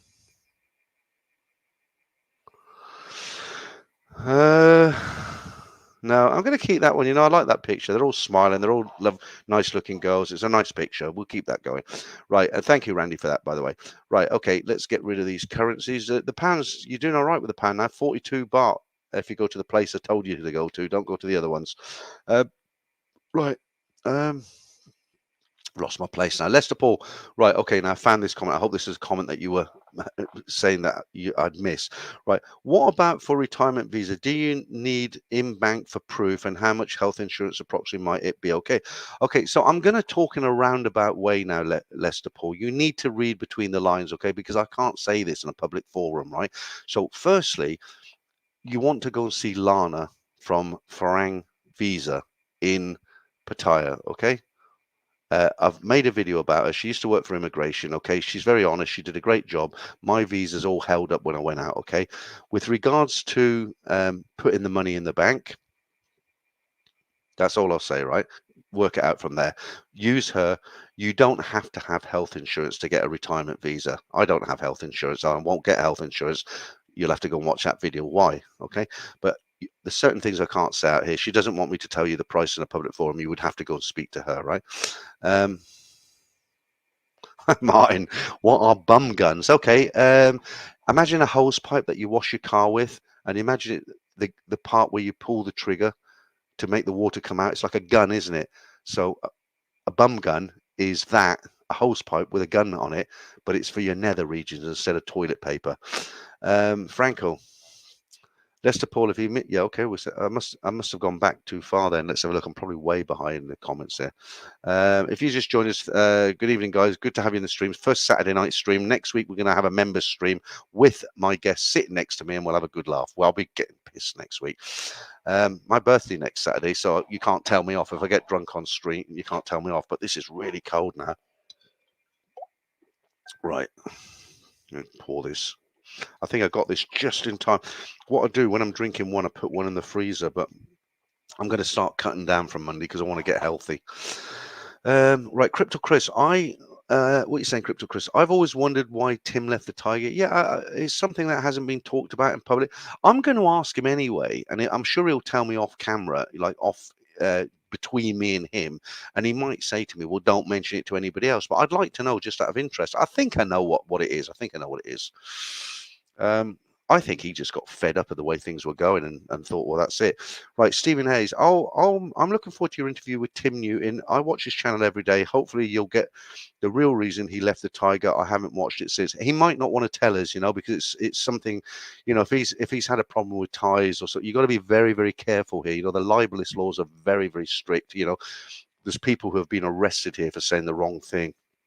I don't mean you just say one sentence, they come and break down your door. There's people who've, gone on social media and really slated off hotels and things like that. But we'll see. Let's wait till the interview. I'm going to have a chat with him first, just to see where it's going. And then I'm sure it'll be very interesting.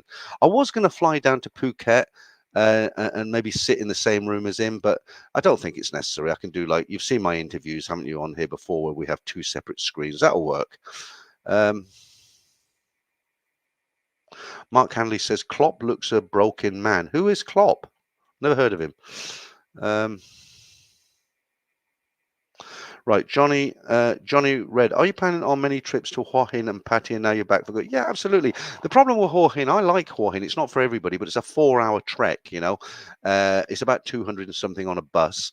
It's very much easier to get down to Pattaya, isn't it? Pattaya, but yeah, I mean, why not? I mean, I'll go down for a week, do some filming. I was there last time.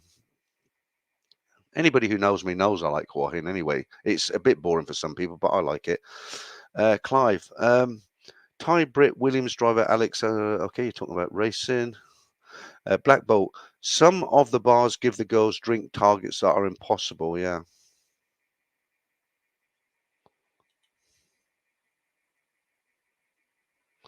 Yeah.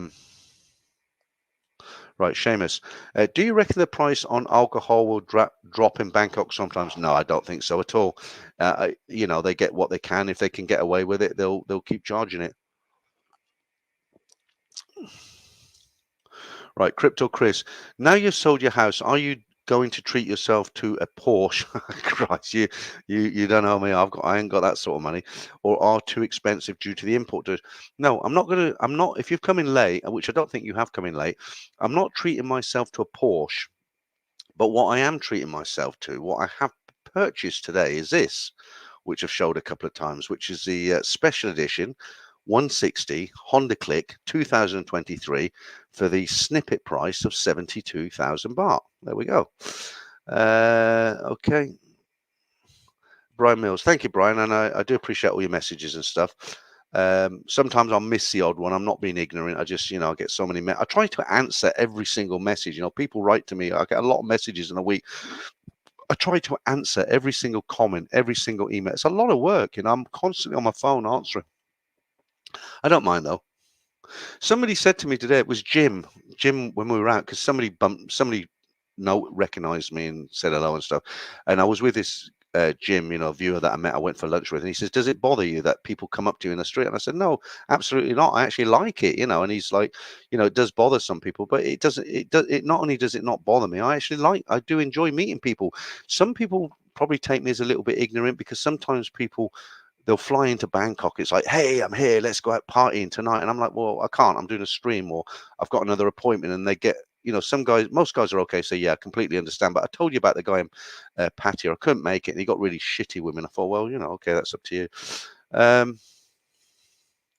Right, Ben Rock says, I have not seen Lana there, a whole new crew there now.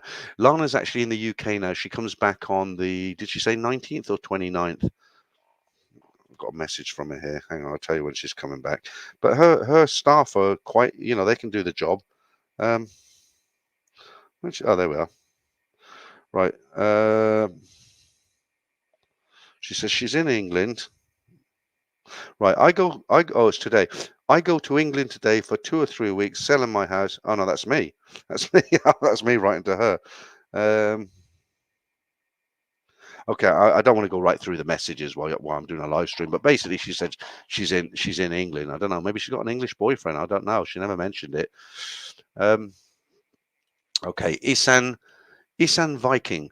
Kong Ken is here too. First time, hopefully not the last. Come to support the channel. Kind of hit and bit by Lau at a friend's restaurant. No audio, but who cares? Happy days, all love.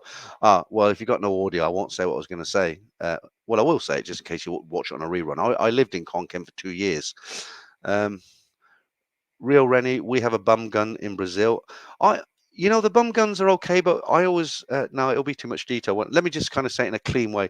I don't like to use a bum gun and just walk out. I feel all kind of squidgy and uncomfortable. I like to still use paper, but afterwards. Okay, I think that's enough information. Right. I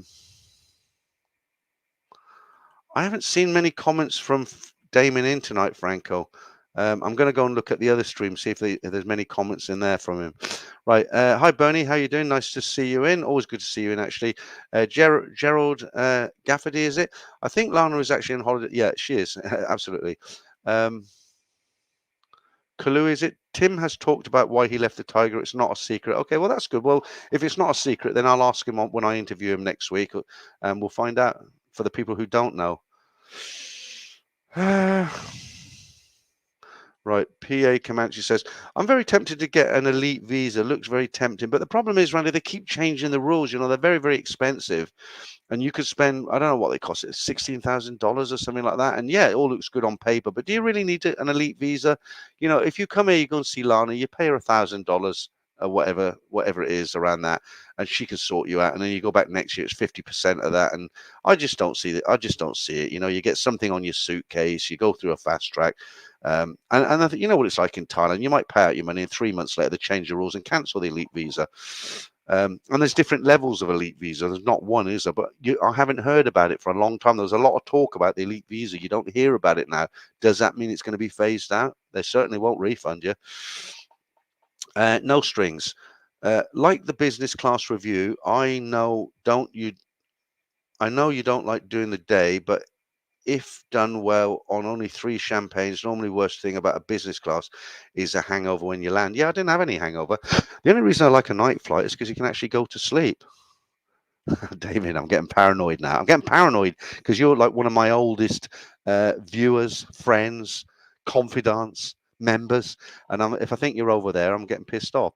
Right, another new member there. Thank you. That's Mad67, become a YouTuber. Okay, well, we'll start the member streams next week.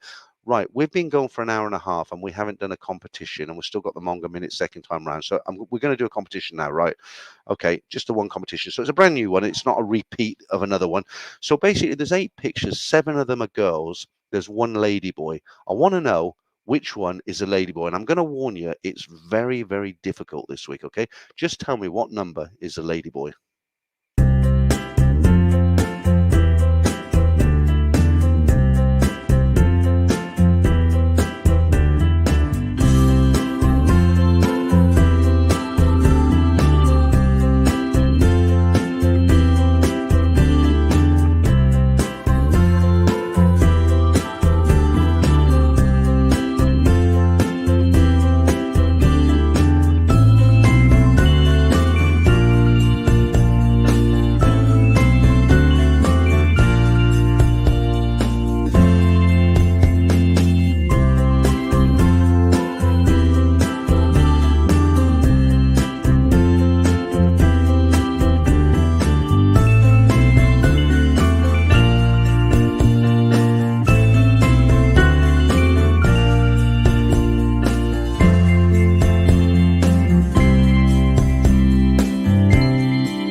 I told you it was a very difficult one this week, and it really is. Let's see if I think if anybody gets it right, it's purely from guessing, because I don't think I'd get it right.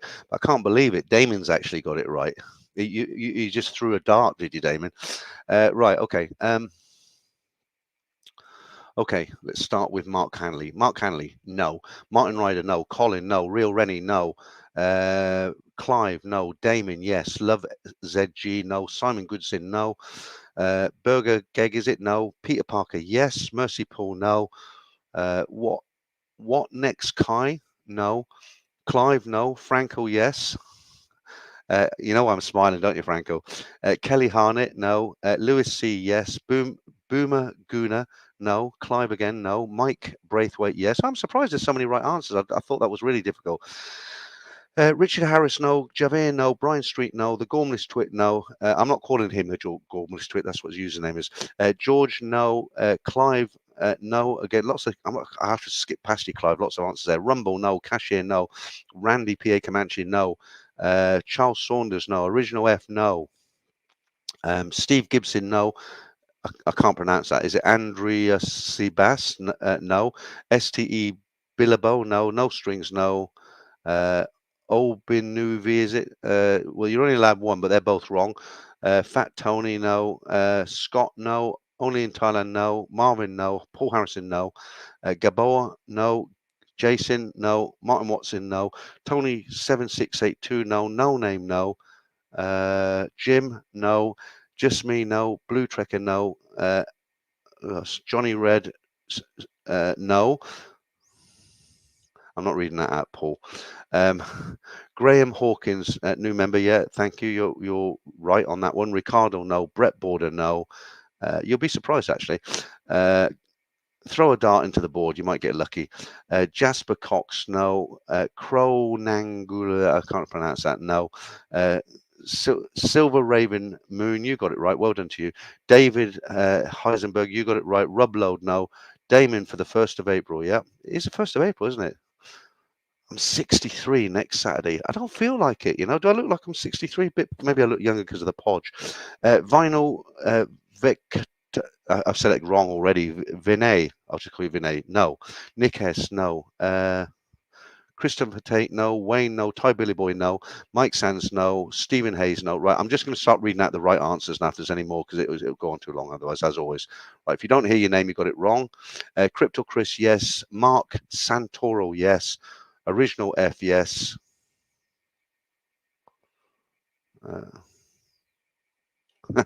Absolutely, got the top of the class. Yeah, okay. Clive, you always seem to get it right at the end. Never mind. Any more? Just see if there's any more right answers here. So just, I think that's it. No, okay. Yeah, absolutely. There you go. Right, okay, let's put you out your misery. Well, let's get rid of that first. Hang on. There we go. Right, and I like the music on this. I've got a new background. It's just YouTube backing music, but I really like the music on this one. So yeah, this is the answer for you.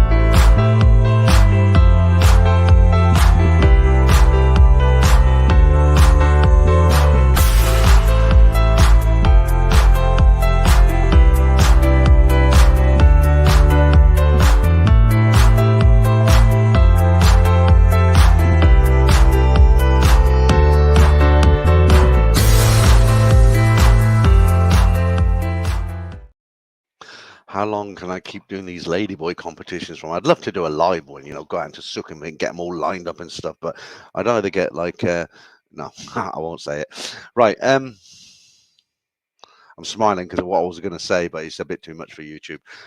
Right, Blue Trekker says, I am 64 today. We seasoned gents, aren't we now? Yeah, absolutely. Let's bear with me.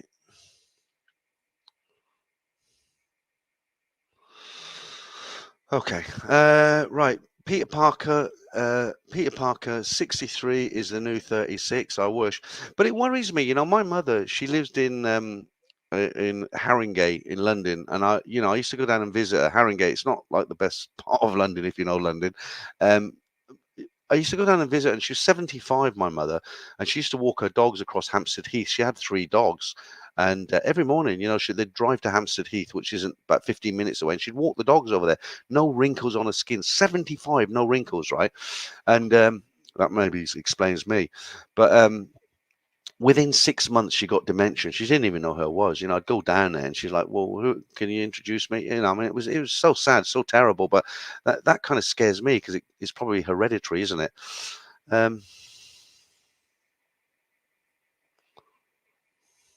Right. The one talented man again. You must be out certainty. How do you know the others are true women, not ladyboys? Oh, we've been here so many times, haven't we? A disbeliever, guys, a Judas. Now, in all seriousness, I'm very, very careful. I've been doing this competition for 2 years. I've signed up to a couple of websites that I can use the pictures from, okay? The ladyboy pictures, there are no women. On where I get the pictures from, there are no women. It's just ladyboys, because even I trip up, right? Trevor tried to trip me up on a ladyboy competition. Let me just finish what I'm saying to you, okay? So when I get ladyboy pictures, I make sure that there's no women on this website where I get them from, okay? When I get the lady pictures or the lady picture, there's no ladyboys at all. I was very careful which websites I go to so that I didn't cock up, right? And I understand you're looking at that, you're thinking, oh, well, he doesn't know, he could have made a mistake himself. But I can guarantee you 100% that if I say it's a ladyboy, it is a ladyboy. If I say it's a lady, it's a lady, okay? Trevor tried to catch me out in a nice way, not in a nasty way. We did a couple of live streams together, and I was on his channel, and he just threw it at me. I didn't even know it was coming. He just kind of halfway through the chit chat, he said to me, "So Peter, you like to think you're a bit of a speciality on ladyboys." I'm not into ladyboys, but he did a little competition. He had 3 cards with 2 ladyboys and 1 lady, and he put me, I got them all right. I couldn't believe it. He put 3 cards up, 2 girls and 1 ladyboy, and I thought, oh shit, I need to get at least one for some credibility, and I got all 3 of them right. And he looked gutted, Trevor's a nice guy, I mean, he wasn't in a nasty way, but he looked absolutely gutted. He wanted to catch me out, and he didn't catch me out. A great memory. Okay, Bernie. Peter, you should request a loyalty card from Soy Arab Buffet restaurant. I'll tell you what I have done, Bernie. I don't know if they got. I was there today and yesterday, but I spoke to the manager today because that restaurant, the owner actually is in Bangladesh. Okay, the owner he sits on the cash register inside. And I went to see him today. Oh, I'm burping like a good one today. So I could just go there and film the food and film, and nobody would say anything to me. It's fine, but I'm very respectful. I'm very polite. I went to see the manager. I said, "Look, I love your food. You've seen me here once, twice a week. I've got a YouTube channel. I've got a few followers, and I said I'd like to show my followers what's here because I think it's good value for money. I've never got sick. The food's very, very good. I'm not getting any backhanders or anything. I just think it's great value for money around Sukhumvit, right? I ate for a fiver today. Okay, I had a fresh naan bread cooked in a clay oven, pillow rice, big portion, and some dal. That's all I had, just dal, right?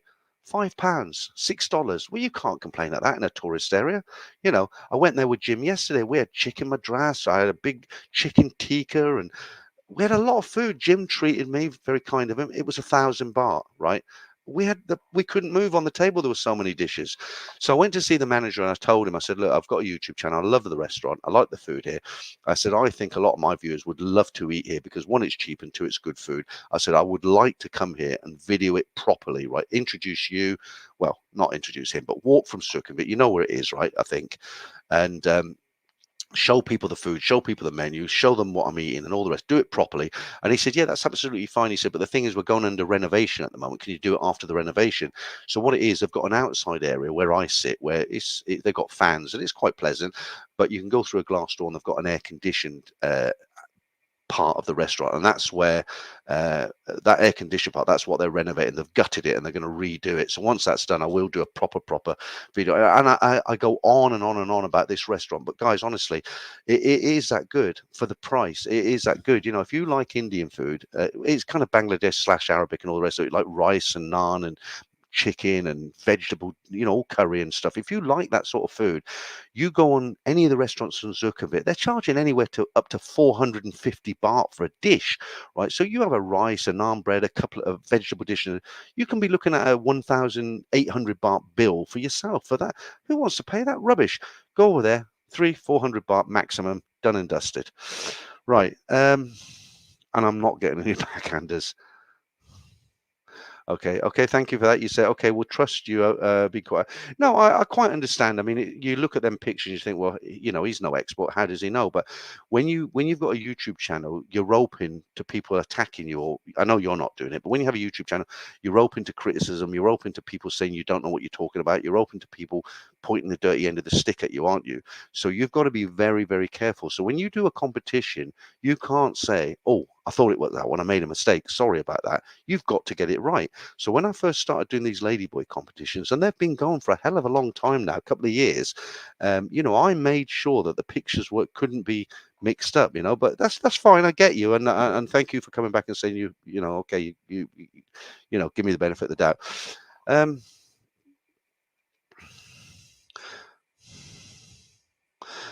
Donald, I'm going to be doing another video on that. You said, have you got an investment check for your container? Yeah, everything's on schedule.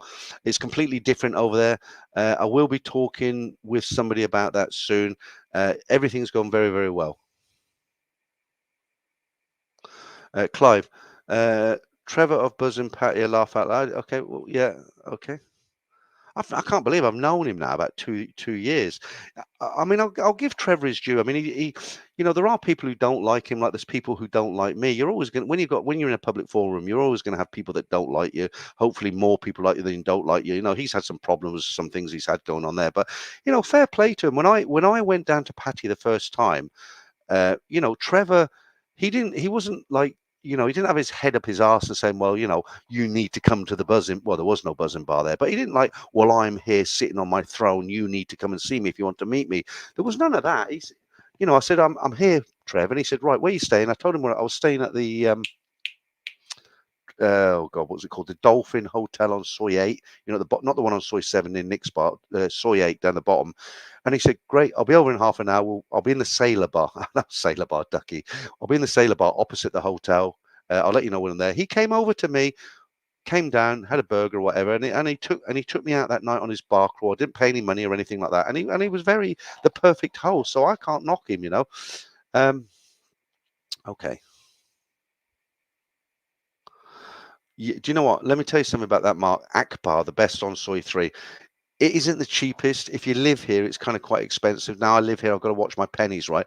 The first time, you won't believe this, you can look it up on Google. The first time I had a curry in Akbar on Soy 3 was 1994. Can you believe that? It's opposite the Grace Hotel.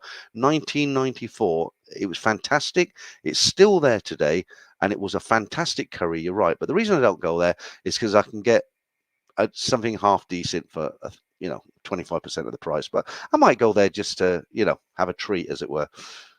Oh, that's where I trip up. You see, when people say I'll take you for lunch, I'm taking them to the cheapest location. I'm going wrong, aren't I? I should say no. Let's go to Akbar. You're paying for lunch. Here's 100 baht towards your lunch. Boohoo, how you doing? Dick's Normus. How many spinners you had since you've been back, Peter? Don't know what you're talking about. Right. Damien. Peter, still not watching anymore. Just getting my stove fired up and getting... yeah, okay, I understand. It's a nice stove, actually.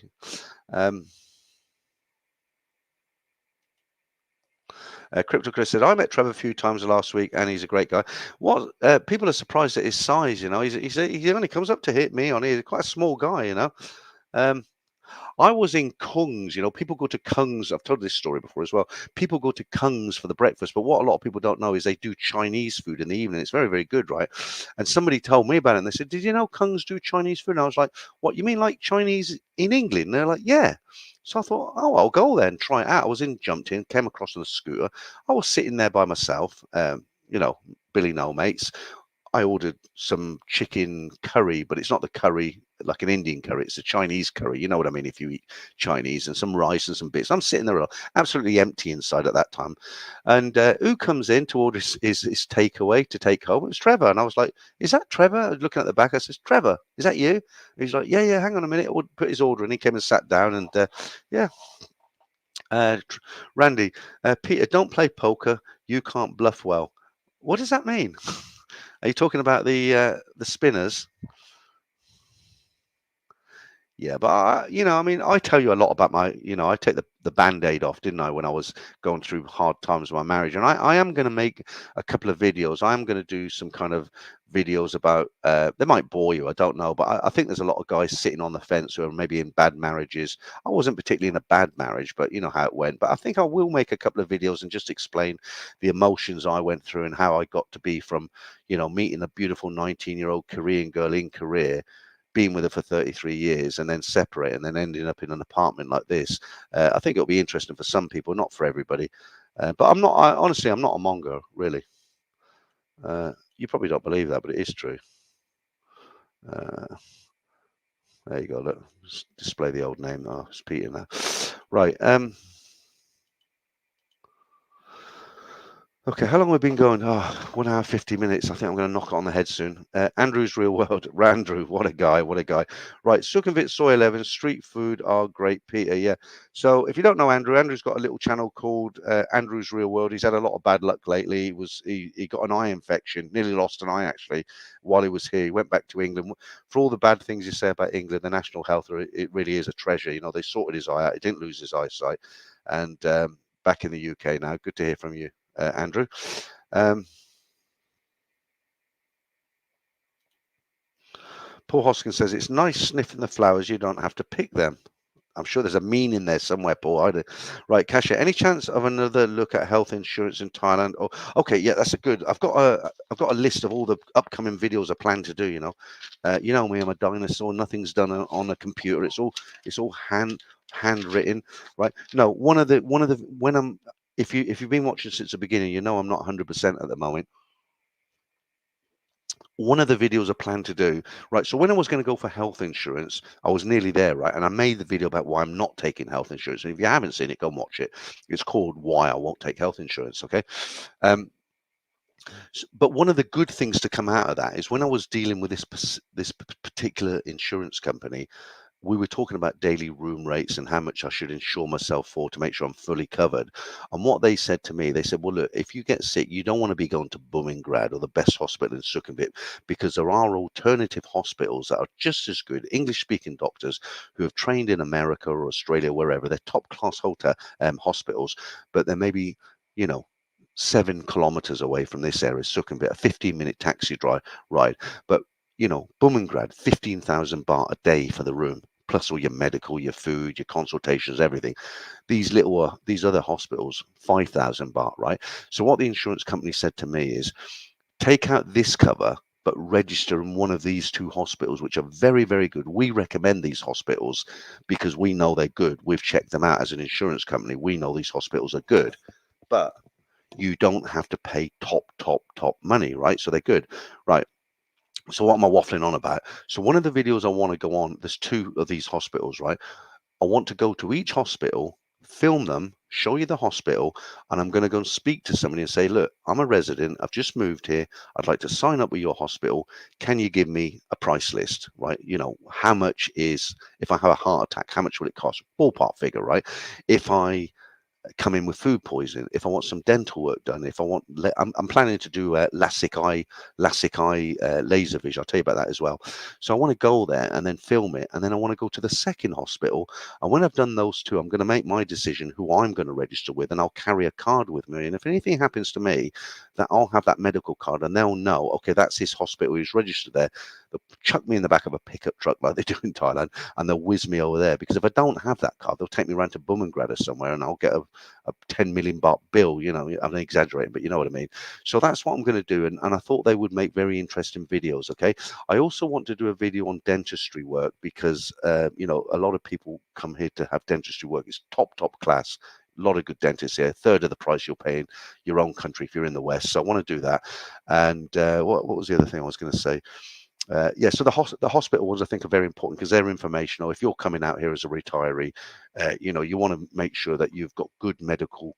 You've got a card that's going to whiz you to a good hospital, but it's not going to be, it's not going to wipe your bank account out, as it were. And I'm now self-insured.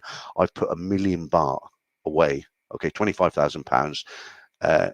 That should cover most things. If I have an ongoing problem, I've still got a footprint in the UK, so I can go back and use the NHS. At the moment, I'm still fairly healthy, fat, but healthy. And there was something else I was going to talk to you about. The Indian restaurant, the hospitals. It's very hard, I'm going to do a video with Bangkok Pat as well.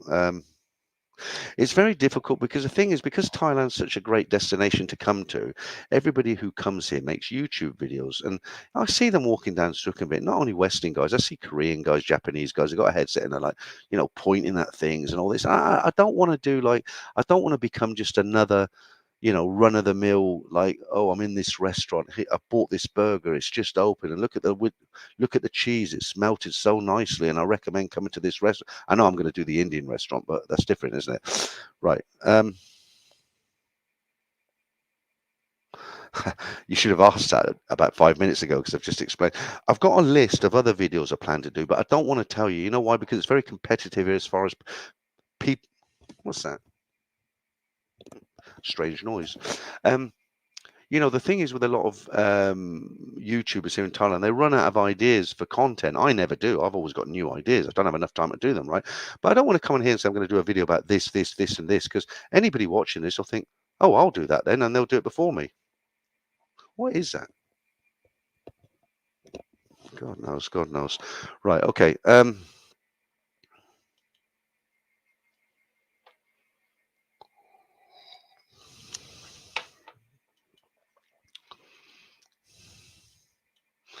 Right, Andrew. Paul Hoscom, expensive, especially if you want a happy ending, all right? Okay, well, look, we're at 5 minutes away from 2 hours, so I'll just see if there's any more interesting comments coming in. I'll do the manga minute, then I'm going to call it a day. So just to round up, if you've come in late, it's been a great stream, actually. I've had a lot more people in than I thought I would. Like I said in the beginning, right, if whatever time I do the stream, whether I do it at 3 o'clock in the morning or 4 o'clock in the afternoon or on a Saturday or Friday or Sunday, whenever it is, there's always going to be a bunch of people who say, oh, I can't watch it because it's the wrong time. And there's going to be another bunch of people who say, oh, this is perfect because I just get off work or I've got a day off or whatever. So, there's an old saying, you can't please all the people all the time, which is absolutely true. But I think I'm going to stick to this Saturday slot as a regular one for now because it suits me. It's now probably in the UK 5 to midnight. Next Saturday, I'm going to start the members stream. So I'm going to, I'm sorry to repeat myself, but if you're coming late, you'll need to know. So I'm going to do it a bit early because it's my birthday next Saturday. I'm going to go out mongering. I really am. I'm going to be the monger in Bangkok. So I'm going out next Saturday with a friend. And what I plan to do is start the live stream as normal about 9:30. So that'll be about 3:30 in the afternoon on Saturday. I know it's not perfect for everybody in England, but like I say, I can't please everyone, right? And what I'll do an hour. Probably have a competition as well, like we normally do. I'll cut it off. I'll have a 10-minute break. Then for the first member stream, we might have 40, 50 people in. I don't know, but I'm going to be with somebody else sitting beside me on my sofa there, and we'll probably do an hour. Then I'm going to go out and get pissed. Okay. Yeah, I've got quite a few members now. When I had those high memberships at $12.99, I probably had 25 members. It's over 100 now because I'm a bit more sensible. Rick Burr, and don't forget, if you're a member as well, you also get early access to the stories. I mean, the members get the stories on a Tuesday, not a Saturday. Right, Rick Berman, what separates you from the other YouTubers in content and personality? Is this going to be an insult or a compliment? I haven't read it yet. You and Trevor are entertaining. The others are as boring as watching paint dry. When I went out, thank you for that. When I went out with Jim today, one thing he likes, because apparently they don't have it in America, these sayings we come out with, like, he was as popular as a fart in a spacesuit, or he was as popular as a burning orphanage, or he was sweating like a rapist, all this sort of thing. Apparently they love all these. It's common for us in the UK, but apparently Americans don't really come out with stuff like that, and he found it very entertaining. Right, Damon. Peter, that noise in the background might be Michael. Okay. Brett Border at 9:50. A private joke there. I won't get into that.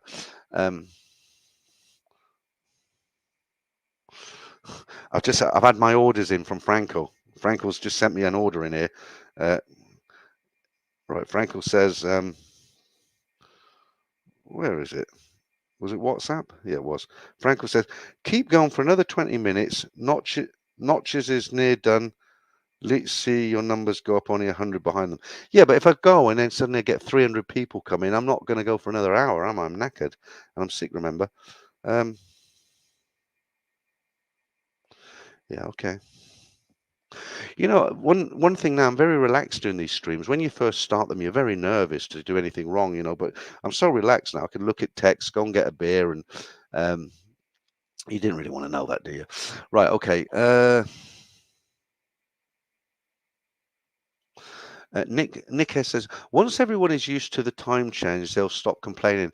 It's not so much that they complain, Nick. What it is, I mean, some people do like the streams. They want to be part of the chit chat, because when you watch a stream on the rerun, it's not as entertaining because you can't be involved in it. You're just watching something from the outside. But when you're in a stream, you're part of a kind of community, aren't you? And you say something. I'm now directly talking to you, Nick S. I'm talking to you, right? All joking aside, though. But people like to watch them live, don't they? But like you say, you can't please everybody. Hopefully, some people will get used to it. Trevor got me saying done and dusted. I'll tell you what he got me saying. But that's something I say as well. So I haven't stolen that off him. I say, well, I'm done and dusted.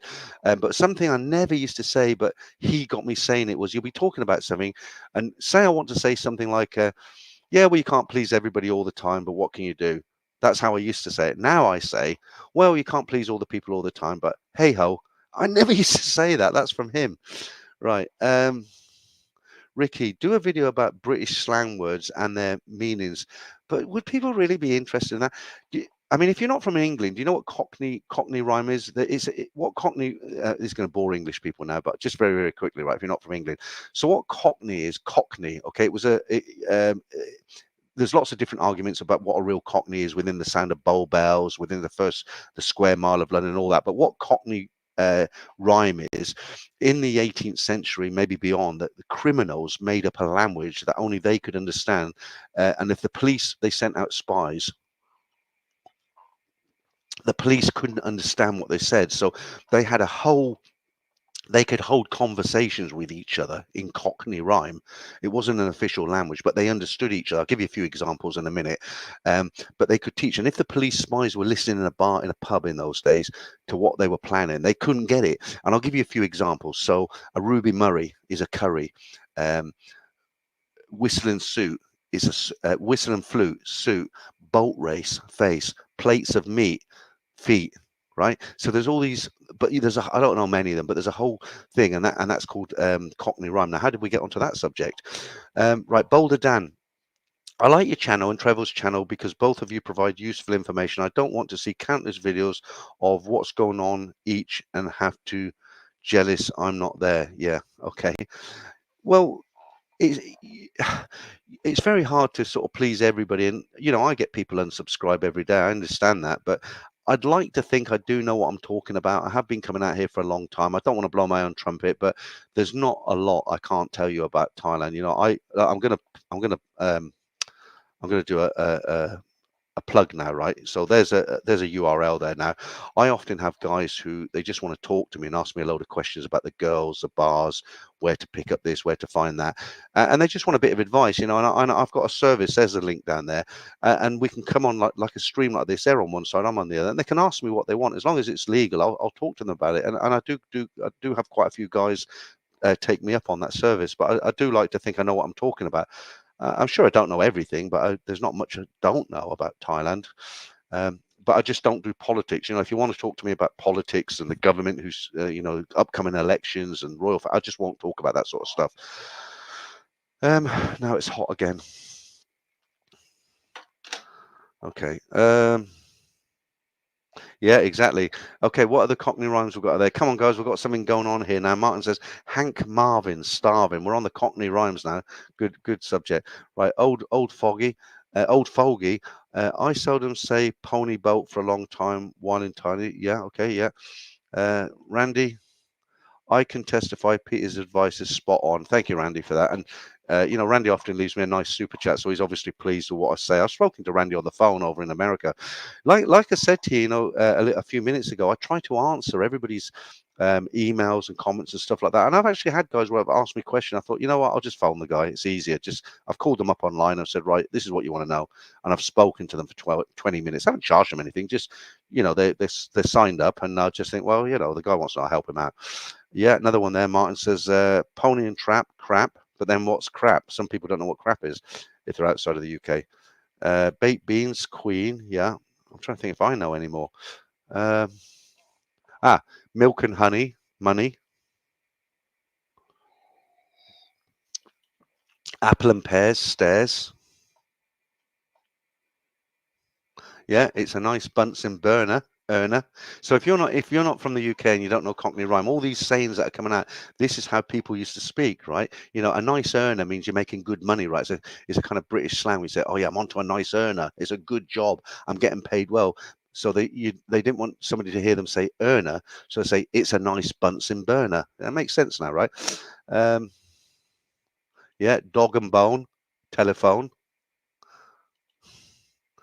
Ryan, bum gun, sore thumb. Yeah, okay. I don't think that's Cockney rhyme, but bag of sand.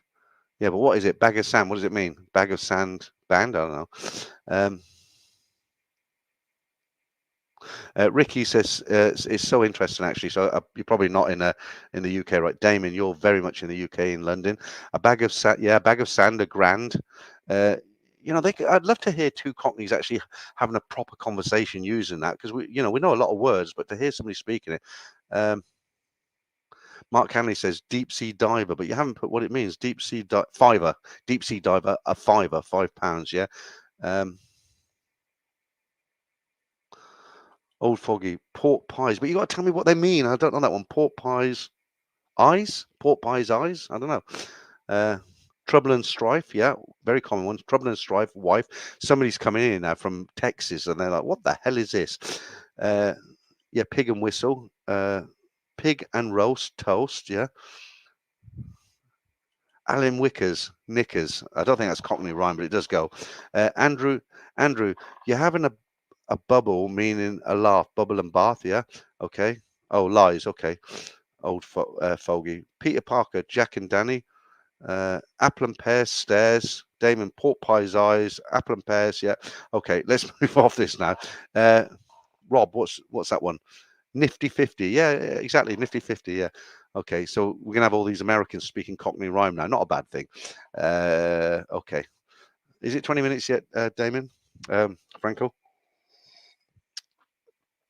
As I say every week, as Mr. Mackay from Porridge says, purely for medicinal purposes. Great movie. Right. Bootney66 said, another one Trevor got me saying is things have gone pear-shaped and I'm in the US. That's a very common British saying, things have gone pear-shaped. Pony and Trap, crap, yeah, from Ian Farley. Yeah. Peter Parker, score 20, yeah. Damien, battle cruiser is the boozer. Boozer means pub, yeah. Pork pies lies. She showed me her granny, Mark Hanley. Okay, right. Guys, I think I'm there now. Honestly, I'm because I'm not quite there yet. Violins, tissues. Right. Let me just put Benji up there for a minute. Just have a quick slurp on this. Right. I do miss old Benji. I miss him a lot.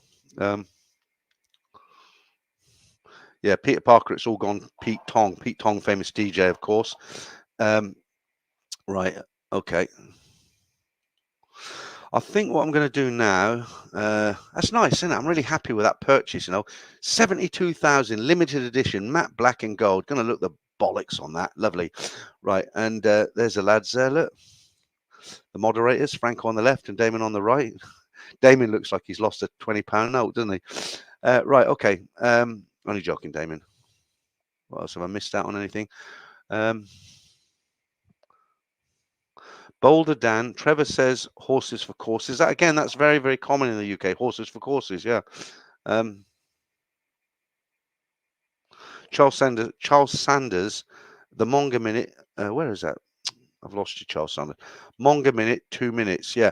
Actually, funny you should say that, joking, because tonight's Monga Minute is 2 minutes long instead of 1 minute. And somebody said earlier, well, you're going to get it now, Randy. Said, yeah, I missed the Monga Minute.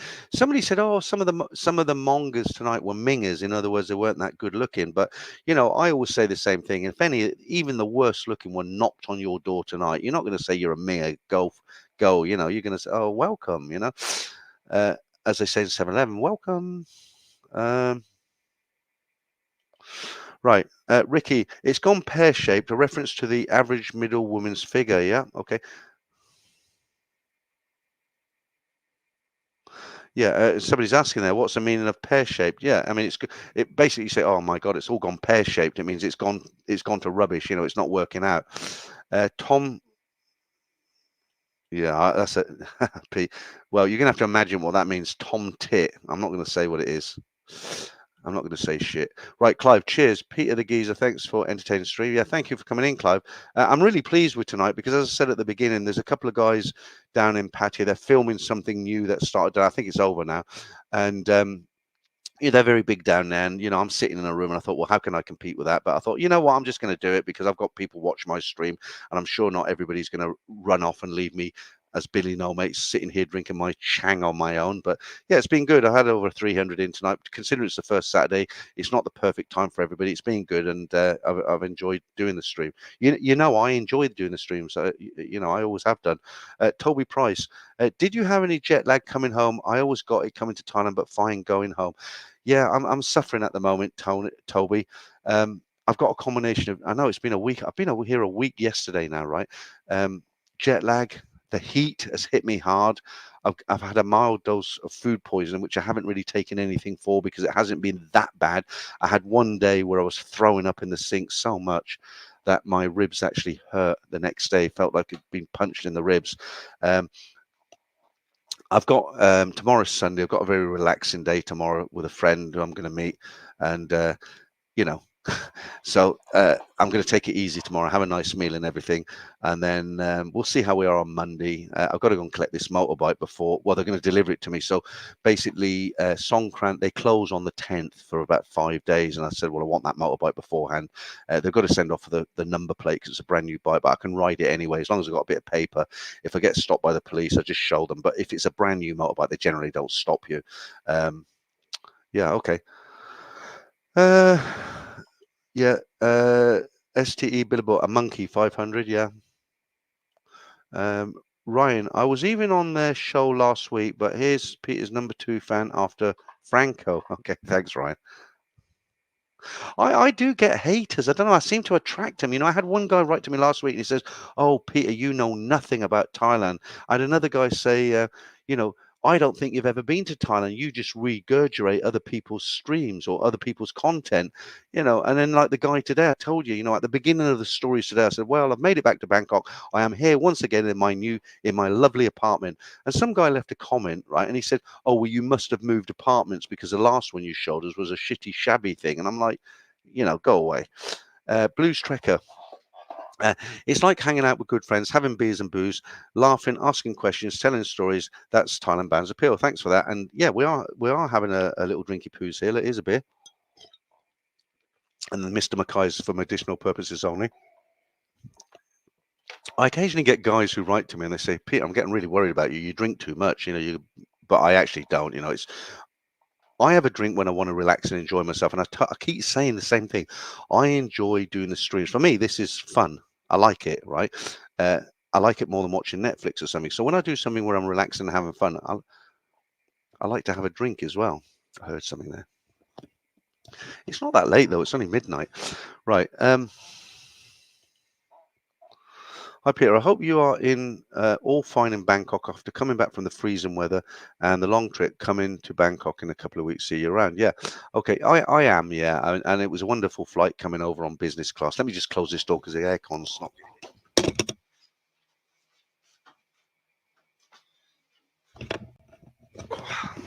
Got the aircon on, but the door's wide open. Yeah, it was great. And that business class, do you know what happened, right? I planned to do the review of the business class flight. And the food came, and I thought, "Oh, that looks nice." And it was like a piece of chicken and plum sauce. I looked at it, I thought, "That looks nice." Picked up the fork, ate it, and I looked, I had 2 pieces left. I thought, "Oh, shit, I haven't filmed it." So, there was actually 3 pieces of chicken, but only 2 in the film because Right, David. All of them, yes, please. So in the 3-day rule, I'm sorted out for, say, 3-week stay. Yeah, okay. And you know what, I really something that annoys me a little bit is when on the stories, I mean, sometimes guys just get drawn in by these bar girls. They're very good at what they do. They've got thousands of victims under their belts. And they're very nice, right? And you'll get people come into the comments and say, "Oh, that guy was a mug. That guy was a simp. I'd have never fallen for that." And it's just like there's no need for it, really. It's just disrespectful, isn't it? If a guy got ripped off because he made a mistake, okay, we've all made mistakes. Don't throw stones in a glass house, right? Vinay, you know what they say, haters hate you because they ain't you. I've never heard that saying before, actually. Booters 66, and this is why we watch you seem to be enjoying yourself. Yeah, I am.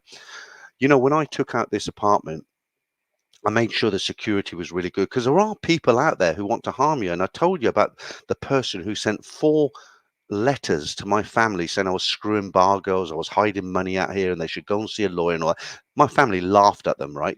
They've known me 33 years, and this wanker basically sent these letters out. They weren't even signed. He typed them up on probably his work computer, went to the post office and posted them and sent them. It's easy to find someone's address these days, right?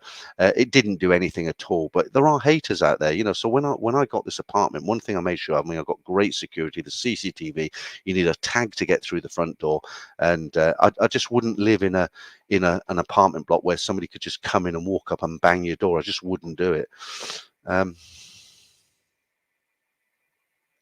I kind of did in a way. Old Foggy, you were lucky you didn't get any screaming kids in business class. Yeah, and you're right. And I didn't. It wasn't perfect for a while, and I'll tell you why. The reason I went to business is because one, I sold my house, and my wife got most of the money. I won't get into the whole deal, but she got most of it. I wanted her to have it, right? I had a little bit. I think I walked away with £20,000, right? And I thought, you know what? This is money I wasn't expecting. I'm going to go business class. I stayed at the Hyatt. Was it the Hyatt? Skyline was no. What hotel was it? My memory. Was it the Sheraton Skyline? Okay, I thought I'd treat myself, right? So I stayed at the Sheraton at the airport. I went business class, but when I'd gone on the economy the last time, and I had that screaming baby next to me, it was awful, absolutely awful. Not the baby's fault, but just awful, right? So I thought, right, I'm going to treat myself to business. Now there was a little girl on the other side, and then she got closer to her. The family were in the middle, and she ended up next to me, right? But she was about 5 or 6, and she was colouring, and she was a little bit noisy, but she wasn't a screaming baby, so it wasn't bad, and it was a good flight. Okay. STE Billabo, genuine geezer Peter, no hidden agendas, super student. Okay, thank all these compliments. I'm going to faint. But I just want to reiterate one point. If you come to Bangkok and you want to meet up and you want to go over for a curry, or you just want to have a beer or a Starbucks, so I will meet you if I'm free, but I'm not always free. And it's not that I'm trying to avoid you. It's not like, oh, I don't like that guy, I don't want to meet him. It's just I get a lot of people say, look, I'm in Bangkok, let's meet up. And I've got a life here. I've got to go out and make film. That's an old word. I've got to go out and film. I've got to go out and make movies for YouTube, right? A lot of my time is spent editing. I have got a personal life as well. There are things I do, and sometimes it's just not convenient. And you'll get a guy flying for one night, and he'll say, "I'm here. Let's meet up," and I can't, or I don't want to because I'm with somebody else or something. Well, most guys understand they're okay. Some guys get a bit shitty with me because they think I'm being a bit snobbish, but I can't be available 24 hours a day, 7 days a week for everybody. So if you fly in and you drop me a message, if I'm free in the afternoon, like with Jim yesterday. Jim is an American guy. I met him. We went for a meal. We spent a couple of hours wandering around. I showed him a few things. We had a very pleasant afternoon. And that's what all it is. I'm not like trying to pick out certain people or say, oh, no, I'm so great, you can't talk to me or something like that. It just depends on what I've got going on. Right, Toby Price says, you're going from Baltic weather in the UK to the hottest season in Thailand. The body needs to adjust. I live in Thailand and work in Africa. Feels good. I think you're right, Toby. I think that's what it is, because I was here for 5 months, but I was here in December, January. It was very reasonable temperature. It was around 23 to 26 degrees. That's doable. That's quite nice. Right now, it is hot. I like warm weather, but I need to acclimatize. And it is, you go out in the morning, it's just like it hits you like a brick. And I think only last week I was in a snowstorm. You've seen the short, right? I was outside my house with a jumper on, or a pullover for the Americans, and it was coming down. There was like half a foot of snow. My house was covered in snow, and that was last week. And here I am in this tropical, humid heat. So it's not a surprise that I feel run down, I feel lazy, I'm sleeping. I've just slept on the couch 2.5 hours before I did this, and I've been out all day, motorcycle shopping, as you know. So let's give it another week. Hopefully by next week I'll get my mojo back and everything will be back to normal. But like I say, the stream's gone very well tonight, and no regrets for it. I nearly didn't do it because I just felt awful, and I thought, you know what, I'm going to do it. Right, I'm nearly there, guys. Frankel gave me my marching orders. He said another 20 minutes. I've now done 2 hours and 20 minutes. So I'm now going to do the second round of the Monga Minute, which is actually 2 minutes. No complaints, or you'll have to go see my refund department, as always. Just enjoy.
Okay, yeah, I don't know what happened there. Right, I'm almost there, guys. Kelly Harnett, love the Clockley rhymes with the mongum in it. Yeah, thank you, Kelly.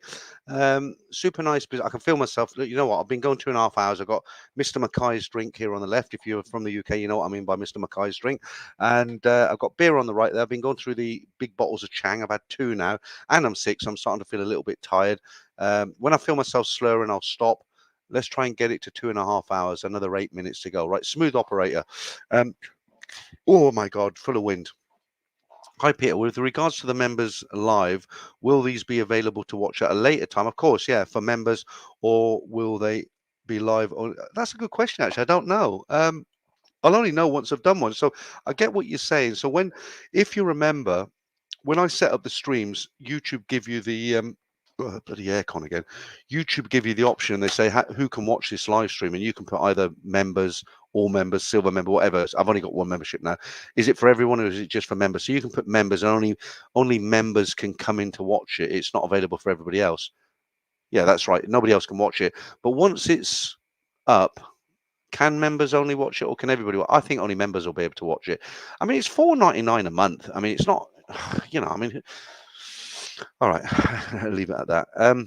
Jeff say it's not going to be a late one tonight. Yeah. Do you know what? The longest stream I've ever done was with Ed Sweeney. We did 5 hours, and it was such a good stream.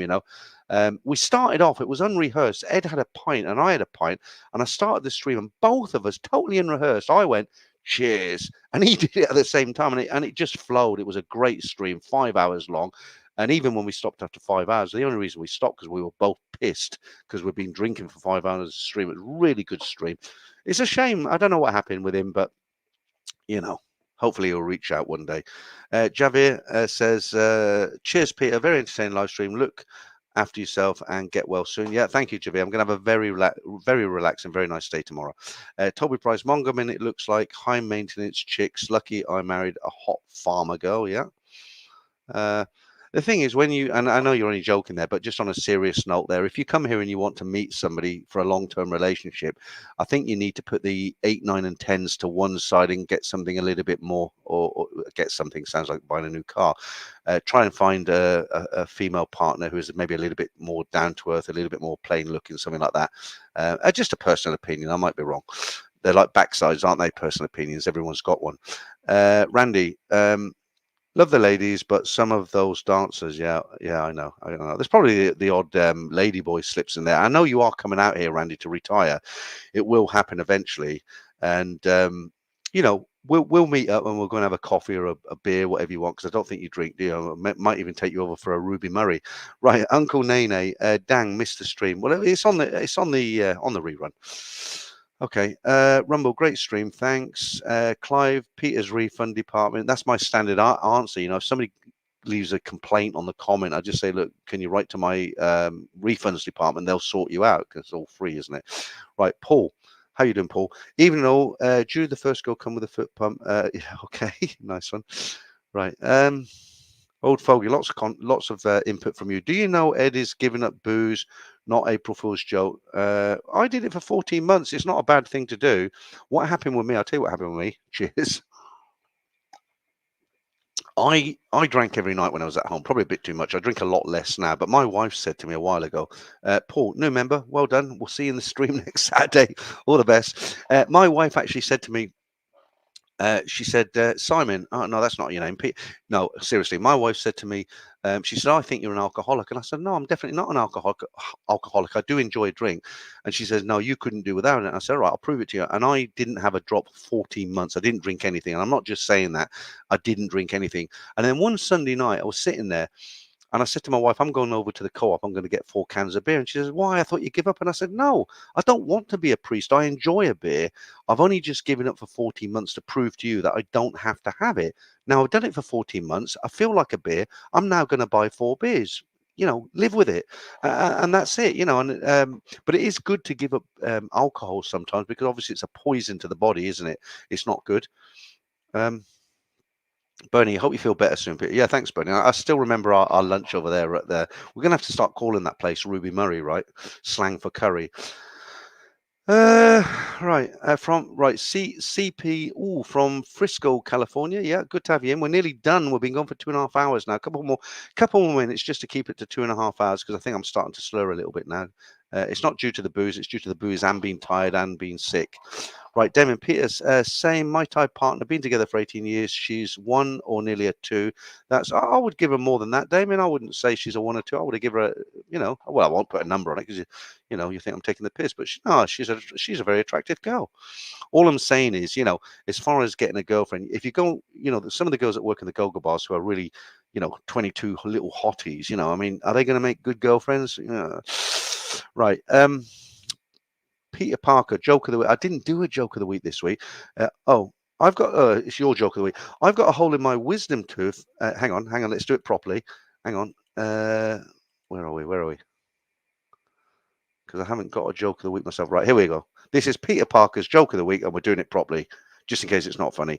Right, joke of the week. I've got a hole in my wisdom tooth, so on Monday we'll go and see my excellent dent. Oh, it's not a joke. I thought I was going to give you some of this. I thought you were giving me a joke. Okay, yeah, there is some very good dentists here. They're very, very good. Right, okay. Bedrock, you said on a stream once you're going to ask Ed no more to come on stream, and he wasn't offering to come, and the next day he freaked out. I'm not sure what you mean by that. Let me just read that again. You said on a stream once you're not going to ask Ed no more to come on your stream, and wasn't offering to come, and the next day he freaked out. No, that isn't correct. I never said I won't ask him to come on a stream. What I actually said was, several people, I heard from somebody else that it wasn't one person, several people upset him about something. I don't know exactly what it was. And he'd actually said that he wants to be a lone wolf. He doesn't want anything to do with any other YouTubers. So I said, because of that, I respect what he has said. So I won't go to him, approach him and say, do you want to come on my stream, or vice versa? Because he said he doesn't want to be involved with other YouTubers. That's what I actually said. And then you say, Ed, no, come on the stream. He wasn't offering to come, and the next day he freaked out. Well, yeah, he freaked out, but that I know why, and I don't want to say here because it's not something I want to get into. But let's just say, Belgium's a nice country. You know what I mean? Right, Uncle Nene.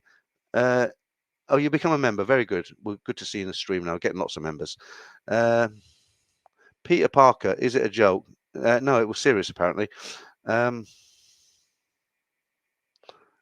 Oh, it was a joke. Do you know what? I missed it. Put it up again and we'll read it out again. I missed it. Right, Ben. I got a new step ladder today. I don't know my real ladder. God's sake, that is so corny.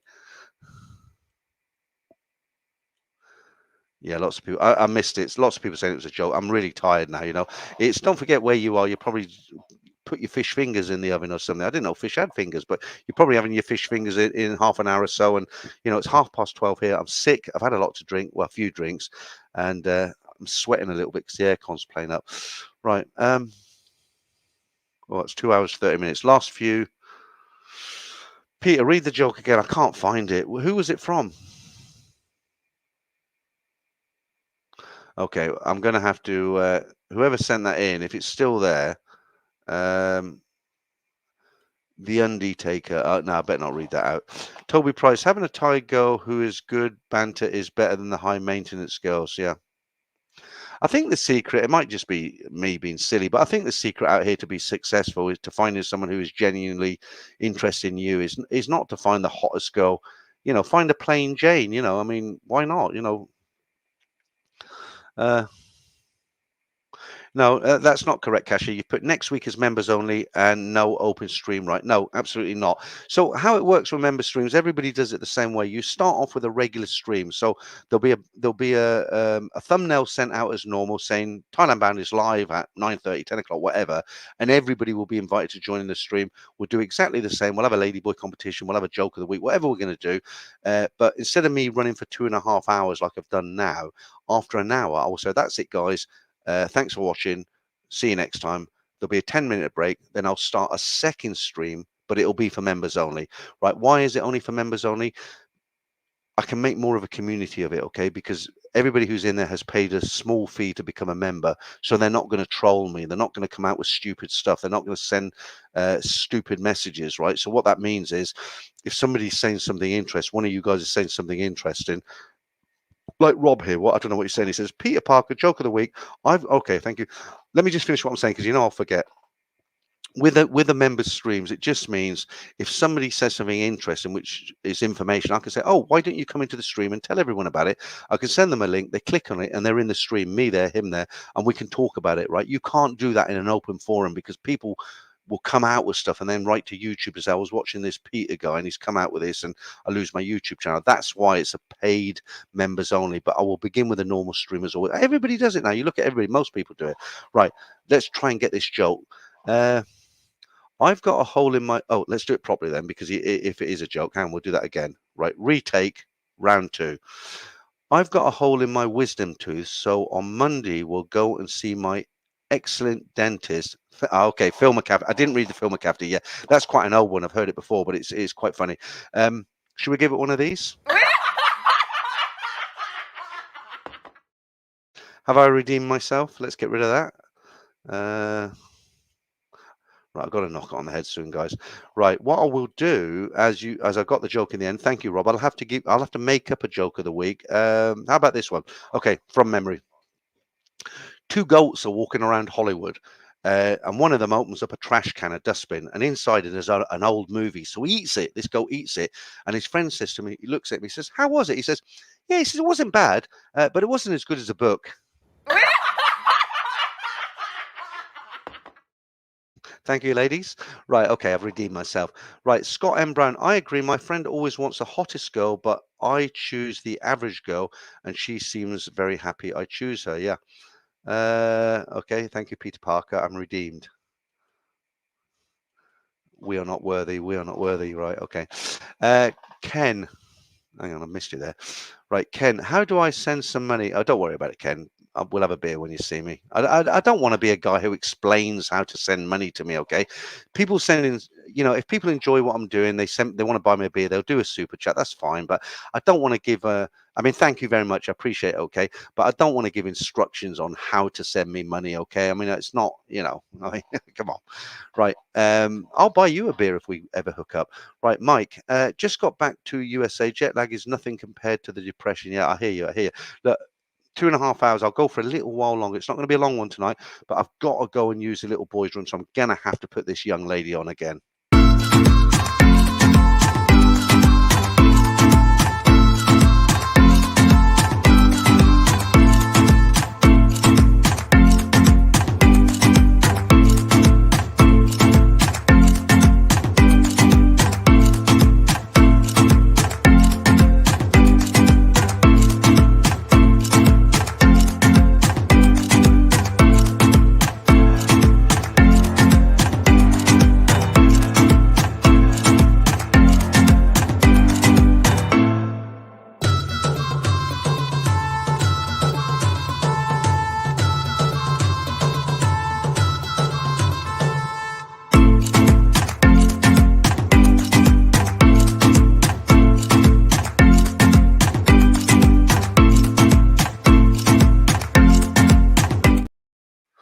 Now that I'm single, I can say this. The thing with her, the dancing girl there, she does this wink. I don't know what it is. That wink kind of.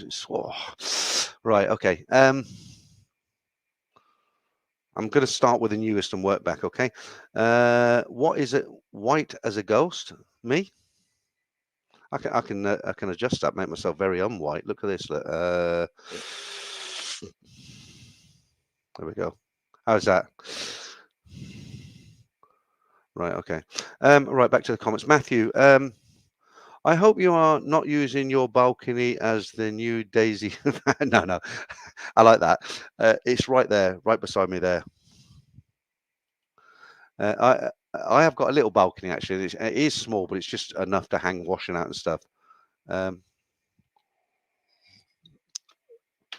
Peter has a second channel now. I don't have a second channel. If you're talking about this Peter, I don't know about another Peter. Sometimes people say to me, why don't you make a second channel? Because if it all goes tits up on this, you've got another channel. But the problem is, there's so much work involved that If you go off and make a second channel, like some people we were talking about, then you concentrate on trying to get that up, the numbers up on that, so that you can get it monetized, right? And what happens is you tend to be a bit lazy on your main channel. I don't want that to happen, right? I don't do anything that YouTube could come back at me and say, right, we're going to take your channel down, right? I don't generally swear as a rule. The only complaint I get is people say, why do you put pictures of half-naked ladies on your thumbnails? And my standard answer is because YouTube won't let me put full naked pictures on my thumbnails. But seriously though, who doesn't like to look at a pretty lady? We're all human, and I'm sure there's ladies who watch your channel who also like to look at pretty ladies. Nothing wrong with that. But I'm not going to make a second channel for the simple reason it will water down the content of this channel. You know, everything I do, I want to do on this channel, and hopefully I can make it a success. If I do a second channel, it will just be watered down. Paul, come on, guys, we've got to stop all this filthy double entrance jokes. Probably okay. Right, Rick, you're saying I never imagined I could be hypnotized, but the hips had me totally focused. You're talking about the girl with the pink. It's the eye. They're winking for me. Look, just have a look at this for a second. See if she winks. Look, fantastic.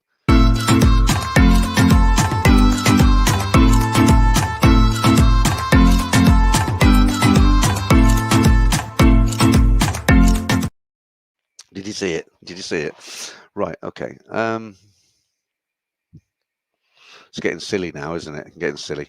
Right, okay. Okay, that's a name I don't notice, but welcome. I met Edward in Cambodia in December. Seems like a decent bloke, but he never reads my comments in his live streams. Don't blame him for that, because what it is, I get that as well. Now, what you've got to remember, okay, I've got 277 in now, but sometimes you get 500 people in the stream, and you start talking about something like a bus ride down to Pattaya or a bus to Hua Hin, or, you know, somebody you met in a bar, which takes 2 or 3 minutes. The comments are constantly coming in, you know, and you do miss a lot of them. And it's not, you know, I'd love to read every single comment, but like Andrew Hammond said to me once, he said, because you read every single comment, by the time you read mine, it was half an hour ago and it's not relevant anymore. So don't get offended. If you're ever in a live stream and somebody misses your comment, they're not doing it in purpose, you know, and that's why you'll hear me say many, many times, I'm going to start from the latest and work backwards, because otherwise you're answering things that don't mean anything, because they were asked by half an hour ago by some guy who's already gone to bed.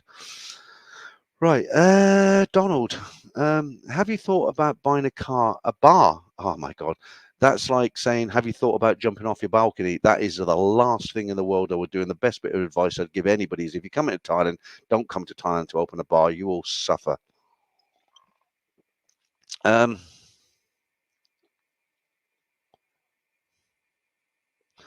Okay.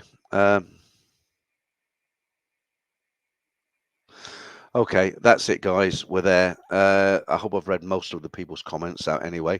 Right, okay. Thank yous, as always. So, to reiterate, next Saturday, I'll be doing a normal live stream for an hour. I will have a guest sitting next to me for the members live stream for the first one, so we can have a bit of banter. It's my birthday, so it won't be a real long one. I'll be going out and getting sloshed, hammered, leathered, whatever you want to call it. A little bit of mongering on the side, maybe, as a single man. Okay, but in all seriousness, so I'd like to thank Damon and Franco, of course, for moderating in the background. I'd like to thank all the guys who give me a super chat. I'd like to thank everybody who's become a member. I do appreciate it, and it'll be good to have you in the stream. And I'll just say thank you to everybody else who was in here tonight. It's been a great stream. I've enjoyed it. I hope you have. And I'll be with you very, very shortly. Good night, guys. Have a good weekend.